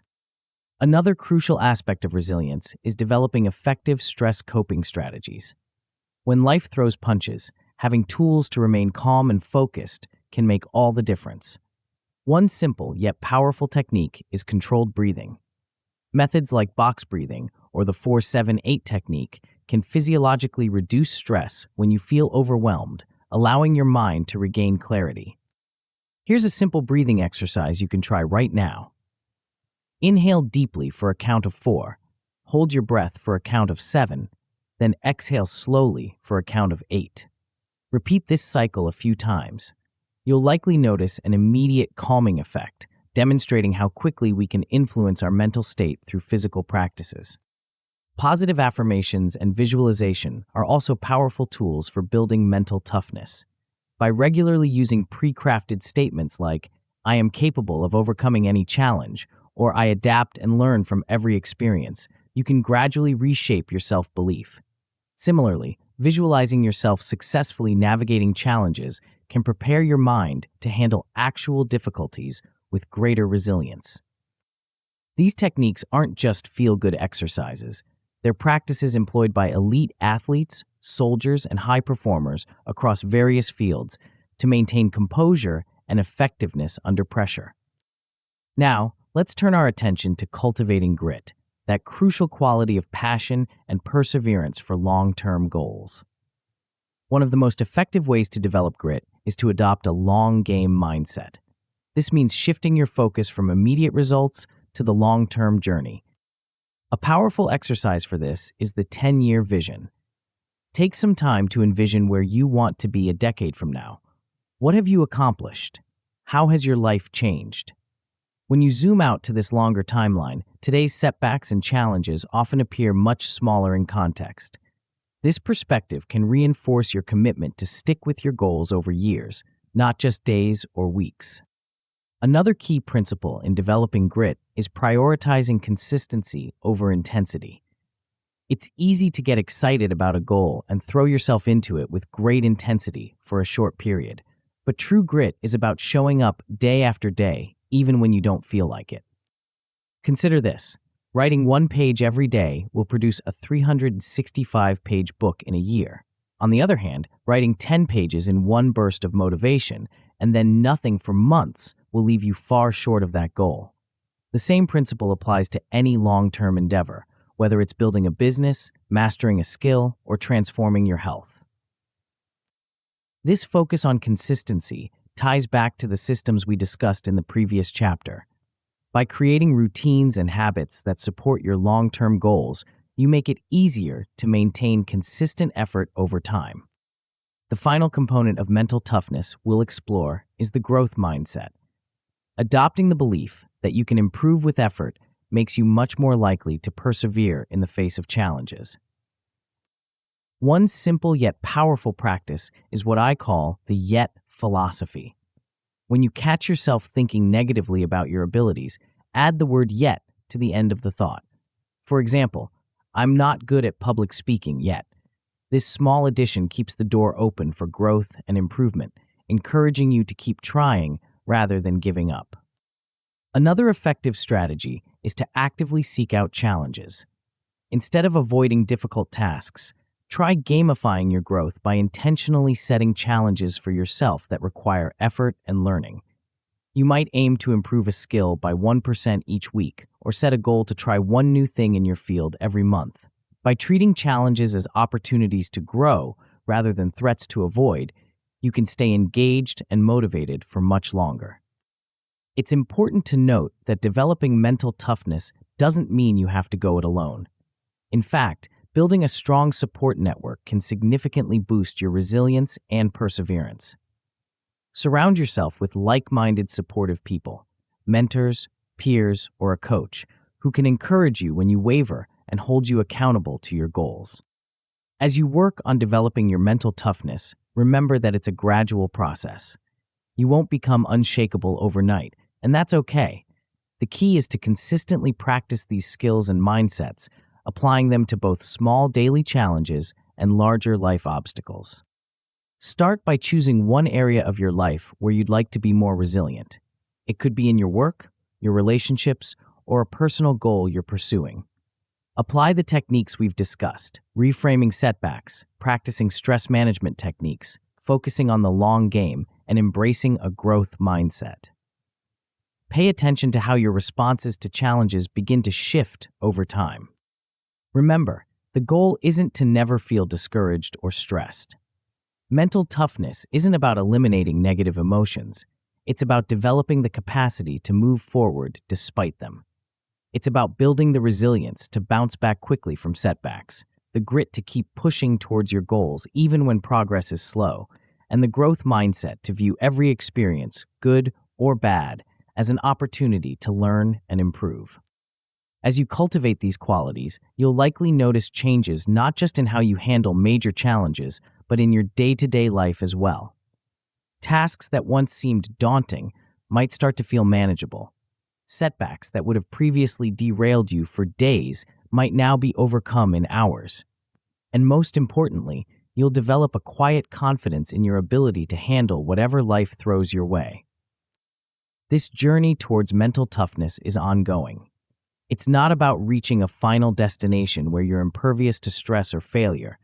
Instead, it's about continually strengthening your mental and emotional muscles, expanding your capacity to handle life's challenges with grace and determination. As we conclude this chapter, take a moment to reflect on your own mental toughness. Where do you see room for growth? What aspects of resilience, grit, or growth mindset resonate most with you? Remember, the path to becoming unstoppable isn't about never falling. It's about always getting back up, learning from the experience, and moving forward with renewed determination. But as powerful as mental toughness is, it's just one piece of the puzzle in becoming truly unstoppable. In the next chapter, we'll explore a force that many people run from, but which, when harnessed correctly, can become one of your greatest allies on the path to success. Are you ready to discover how to turn what might be holding you back into rocket fuel for your goals? Chapter 8, Fear as Fuel. What if I told you that one of the most powerful forces for achieving your goals and becoming unstoppable is something you've been trying to avoid your entire life? It's an emotion that most people run from, an experience they do everything in their power to eliminate. Yet when understood and harnessed correctly, it can become the very thing that propels you to heights you never thought possible. I'm talking about fear. Now, before you dismiss this idea as counterintuitive or even crazy, let's take a moment to explore what fear really is and why it has such potential to transform your life. Fear at its core is a survival mechanism. It's an ancient part of our brain designed to keep us safe, to alert us to potential dangers and prepare us for action. When we feel fear, our bodies go into a state of heightened awareness and readiness. Our hearts beat faster, our senses sharpen, and we become intensely focused on the perceived threat. But here's the thing. In our modern world, most of the fears we experience aren't about immediate physical danger. They're about psychological or social threats. Fear of failure, fear of rejection, fear of uncertainty. These fears can still trigger that same physiological response, but instead of propelling us into action, they often paralyze us. What if we could change that? What if, instead of letting fear stop us in our tracks, we could harness its energy and use it to drive us forward? This is the essence of using fear as fuel. It's about recognizing that the physical sensations of fear, the racing heart, the sweaty palms, the heightened awareness, are not so different from the sensations of excitement or anticipation. By reframing how we interpret these sensations, we can transform fear from a roadblock into a launching pad. Think about a time when you were about to do something challenging but exciting, maybe giving an important presentation, competing in a sport, or going on a first date. You likely felt many of the same physical sensations as fear, but because you interpreted them as excitement, they energized you rather than paralyzed you. This reinterpretation is more than just positive thinking. It's a powerful psychological tool backed by research. Studies have shown that when people reframe anxiety as excitement before a challenging task, they perform significantly better than those who try to calm themselves down. The key is to embrace the arousal state rather than fight against it. But before we can harness fear, we need to understand it better. Fear comes in many forms, and each type can affect us differently. There's the fear of failure, which might keep us from starting that business or applying for that dream job. There's the fear of rejection, which could prevent us from putting ourselves out there in relationships or networking situations. The fear of uncertainty might hold us back from making big life changes, even when we're unhappy with our current situation. And then there's a type of fear that many people don't consider, but which can be incredibly motivating when properly understood: the fear of regret. This is the fear of looking back on your life and realizing you never took the chances that mattered most. It's the what if that haunts us when we play it too safe. Interestingly, research has shown that in the long run, people tend to regret the things they didn't do far more than the things they did. One study found that about 75% of participants reported more regret over missed opportunities than over actions they took that didn't work out. This suggests that the fear of future regret can be a powerful motivator. The idea that, if I don't try, I'll always wonder what could have been, can be enough to push us out of our comfort zones and into action. Another fascinating area of research that relates to fear and motivation is the concept of loss aversion. Studies have consistently shown that people feel losses about twice as keenly as they feel equivalent gains. In other words, the fear of losing something, money, status, and opportunity, can be a more powerful motivator than the prospect of gaining something of equal value. This principle can be applied to goal setting and motivation by focusing on what you stand to lose by not taking action, whether it's missed opportunities, wasted potential, or the regret of never having tried. You can create a powerful impetus to move forward despite your fears. But how do we actually put these ideas into practice? How do we transform fear from a paralyzing force into a motivating one? The first step is to confront your fears head-on. This doesn't mean recklessly throwing yourself into terrifying situations. Rather, it's about clearly identifying and understanding what you're afraid of. One powerful technique for this is what I call fear mapping. Start by identifying a goal you have, something you want to achieve but have been hesitating on. Write this goal in the center of a piece of paper. Now, around that goal, write down everything that scares you about pursuing it. Be specific and honest with yourself. Are you afraid of failing, of being criticized, of financial loss, of embarrassment? As you create this map, you might notice something interesting. Seeing your fears written down often makes them seem less overwhelming. The act of naming your fears can reduce their power over you. It brings them out of the shadowy realm of vague anxiety and into the light where you can examine them more objectively. Once you've mapped out your fears, it's time for a reality check. For each fear you've identified, ask yourself two crucial questions. What's the realistic worst-case scenario, and how likely is that to actually happen? Often, when we do this exercise, we realize that our fears are inflated. The worst-case scenarios we imagine are either highly unlikely or, upon closer examination, not as catastrophic as they first appeared. This doesn't mean the fears aren't real or valid, but it puts them in perspective. Now that you've identified and examined your fears, it's time to transform them into action plans. One powerful technique for this is what entrepreneur Tim Ferriss calls fear setting. This involves defining your worst-case scenarios in detail, then outlining how you could recover if they actually happened.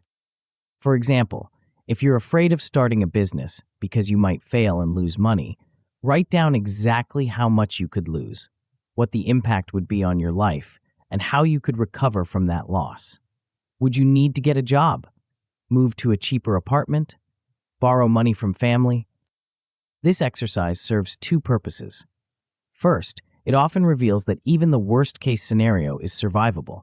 You realize that even if everything went wrong, you could recover and move forward. Second, it turns vague fears into concrete problems that can be planned for and mitigated. Another powerful technique is to highlight the cost of inaction. Write down what you stand to lose if you don't act on your goal. What opportunities might pass you by? How might you feel about yourself if you never try? What potential growth or experiences will you miss out on? Keep this list visible, perhaps on a sticky note on your mirror or as the background on your phone. When you feel fear holding you back, remind yourself of what you stand to lose by not acting. This uses the principle of loss aversion we discussed earlier, turning the fear of missed opportunities into a motivating force. Now that we've looked at ways to confront and reframe our fears, let's explore how to harness the energy that fear produces. Remember, fear triggers a physiological response designed to prepare us for action. The key is to channel that energy productively rather than letting it overwhelm us. One effective technique is to use power poses and positive self-talk right before doing something that scares you. Research has shown that adopting expansive, powerful body postures for just a few minutes can increase feelings of confidence and power.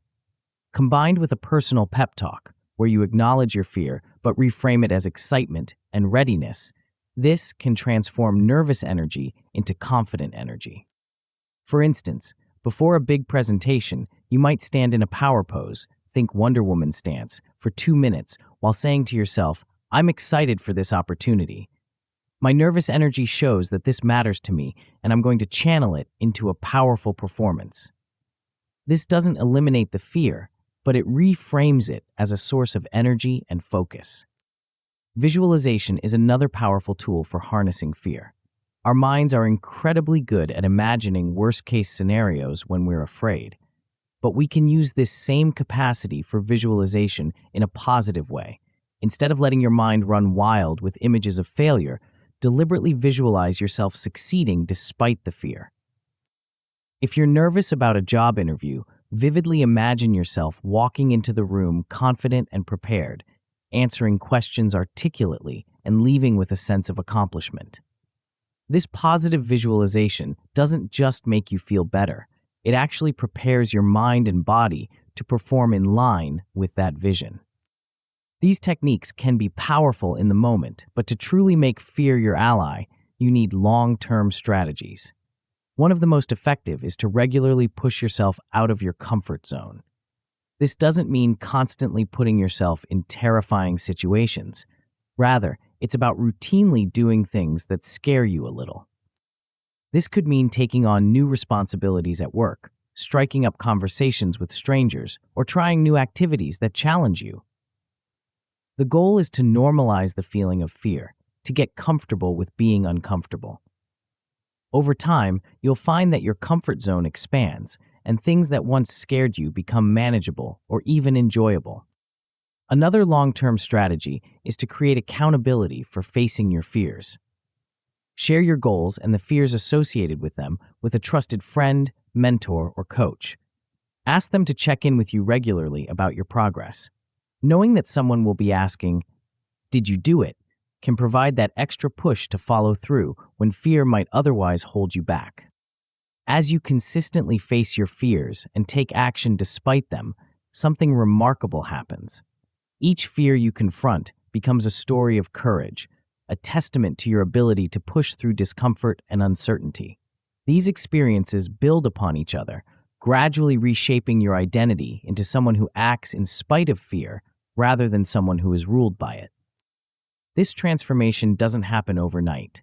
It's a gradual process, one that requires consistent effort and a willingness to be uncomfortable. But the rewards are immense. As you learn to use fear as fuel, you'll find yourself taking on bigger challenges, pursuing bolder goals, and living a life that's richer and more fulfilling. Remember, the goal isn't to eliminate fear.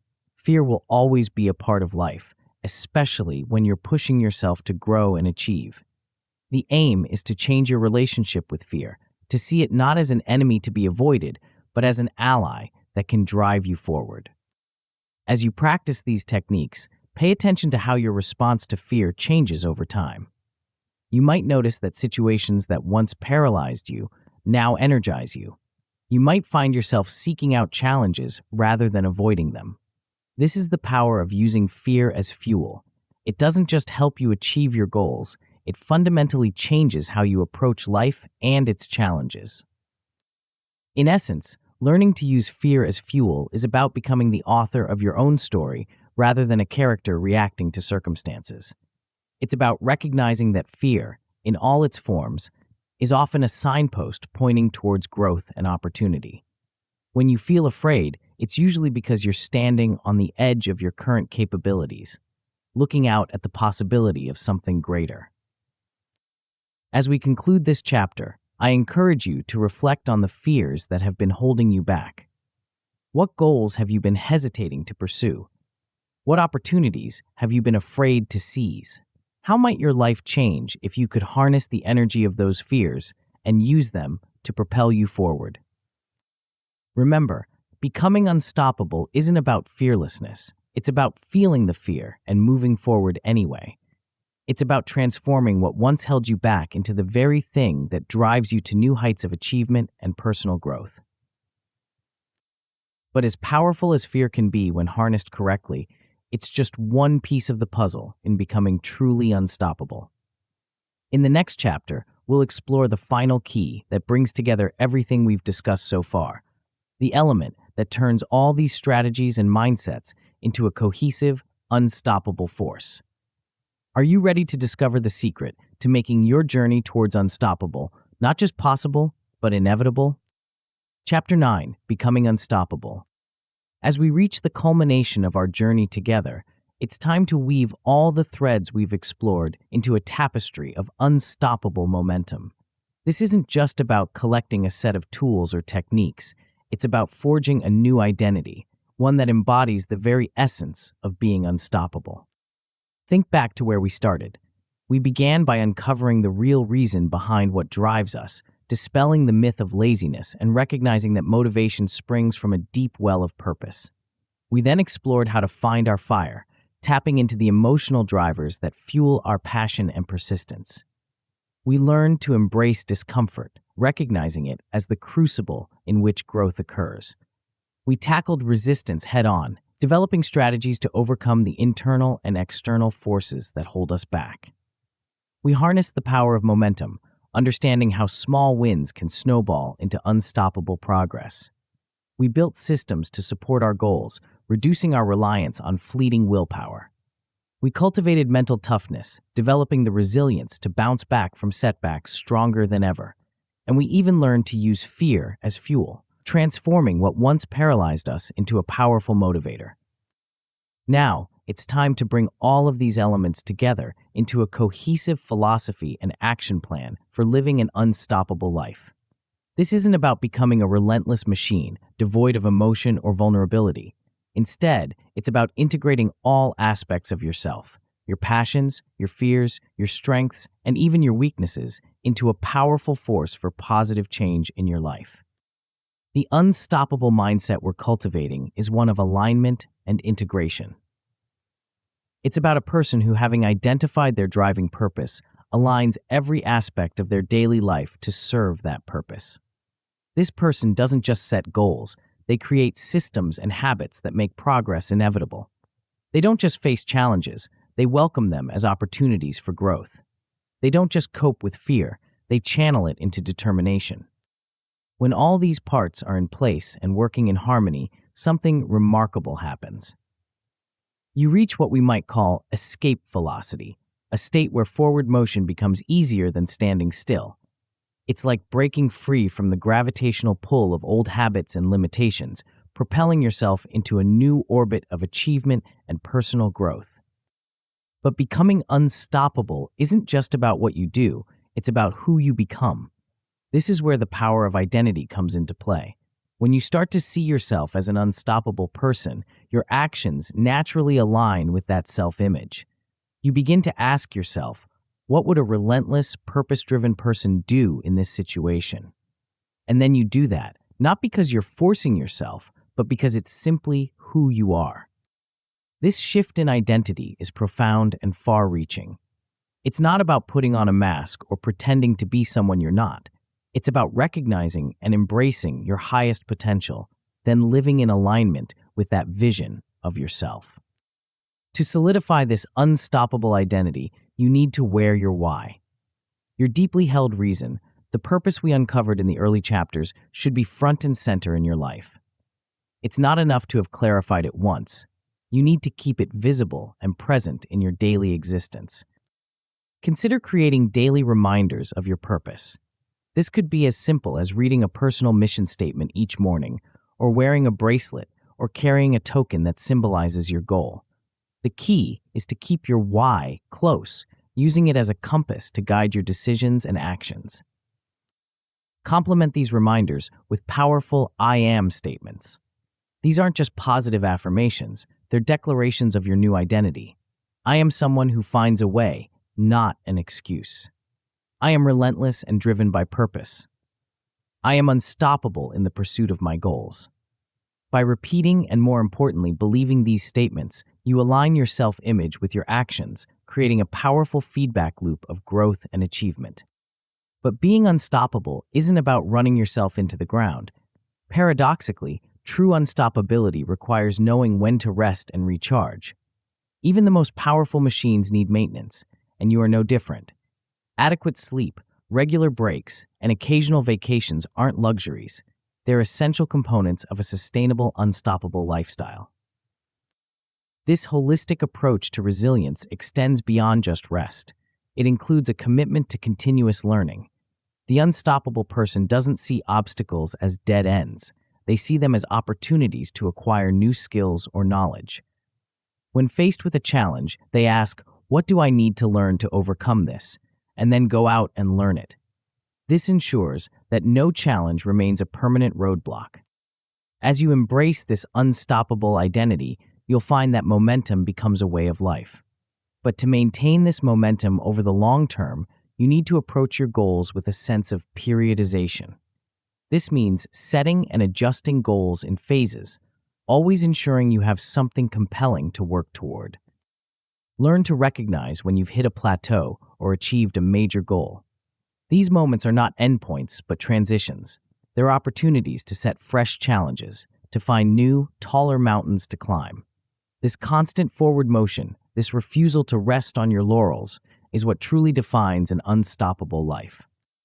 Incorporate the Japanese concept of kaizen, continuous improvement, into your daily life. Commit to getting a little better every day, not through Herculean efforts, but through small, consistent upgrades to your systems and habits. This approach ensures perpetual growth, turning personal development into a lifelong journey rather than a destination. To make all of this practical and personal, it's time to craft your own unstoppable blueprint.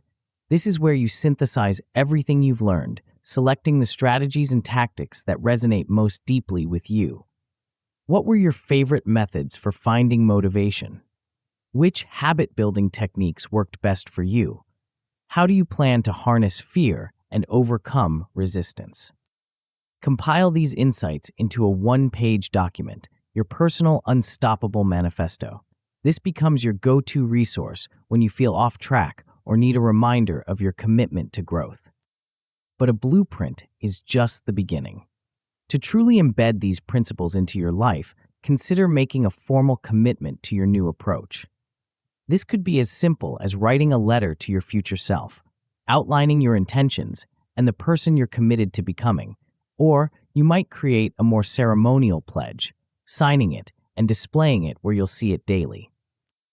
Couple this commitment with regular review periods, perhaps monthly or quarterly check-ins where you evaluate how well you're living up to these principles. Use these sessions to refresh your resolve, adjust your strategies, and recommit to your unstoppable journey. As we conclude this book, I want to leave you with a powerful truth. Becoming unstoppable is not a one-time achievement. It's not a medal you earn or a finish line you cross. It's a way of life, a continuous practice of growth, resilience, and purposeful action. The journey you're embarking on is backed by compelling research. Studies on the Japanese concept of ikigai, a sense of purpose or reason for living, have found that individuals with a clear purpose not only achieve more, but actually live longer, healthier lives. This suggests that the unstoppable mindset we've been cultivating doesn't just drive you toward your goals, it can literally sustain and enrich your life. Moreover, when we look at high achievers across various fields, we see common traits that align perfectly with the principles we've discussed. They set up supportive routines, maintain passion and perseverance in the face of challenges, frame stress as a positive force for growth, and never stop learning. These aren't just feel-good ideas, they're observable, replicable patterns of success. By adopting these evidence-based practices, you're not just hoping for better results, you're aligning yourself with principles that have been proven to lead to exceptional, consistent achievement over decades. You're setting yourself up to defy odds, to reach outcomes that might once have seemed impossible, all while experiencing a deep sense of purpose and fulfillment. But here's the truly exciting part, the final, transformative insight that brings everything together. As you integrate these principles, as you live this unstoppable life day by day, you become more than just a person pursuing goals. You become a force of nature, a living embodiment of potential realized. Your unstoppable journey becomes a beacon, inspiring others to unlock their own potential. Your resilience in the face of challenges, your consistent progress, your unwavering commitment to growth, all of these ripple out into the world, touching lives in ways you might never fully realize. And as you continue to grow, to push boundaries, to redefine what's possible, you'll find that the greatest reward isn't any single achievement. It's the person you become in the process. It's the life you create, rich with purpose, brimming with accomplishment, and overflowing with the satisfaction of knowing you're living to your fullest potential. This is the ultimate payoff of becoming unstoppable, not just achieving your goals, but transcending them. Not just realizing your dreams, but continuously expanding what you dare to dream. Not just changing your life, but becoming someone who changes lives. As you close this book and step into your unstoppable future, know this: you carry within you the power to reshape your reality, to overcome any obstacle, to achieve what others might call impossible. You are no longer bound by old limitations or held back by fear. You are unstoppable. The journey ahead will not always be easy, but it will always be worth it. There will be challenges, setbacks, and moments of doubt. But armed with the principles and strategies we've explored, you have everything you need to push through, to keep moving forward, to turn every obstacle into an opportunity for growth. Remember, becoming unstoppable is not about reaching a final destination. It's about embracing a lifelong journey of growth, achievement, and impact. It's about waking up each day with a fire in your belly, and a clear sense of purpose. It's about facing each challenge with confidence, knowing that you have the tools and the mindset to overcome anything that stands in your way. So go forth, live boldly, dream big, take action, embrace discomfort, learn relentlessly, fall down 7 times, get up 8. Use fear as fuel, build momentum, create systems, cultivate resilience, and above all, never ever give up on becoming the fullest, most vibrant, most unstoppable version of yourself. Your unstoppable life begins now. The world is waiting for what only you can bring. It's time to show them and yourself just how unstoppable you truly are. But as you embark on this journey, you might find yourself wondering, how can I ensure I'm consistently pushing beyond my limits and truly maximizing my potential? The answer lies in a crucial skill that complements everything we've discussed. It's the key to unlocking even greater levels of achievement and personal growth. To discover how to take your unstoppable mindset to the next level and truly excel in every area of your life, dive into the audiobook, Unleash Your Best, Escape the Comfort Zone, and Excel. Tap the center of the video now to continue your transformation journey.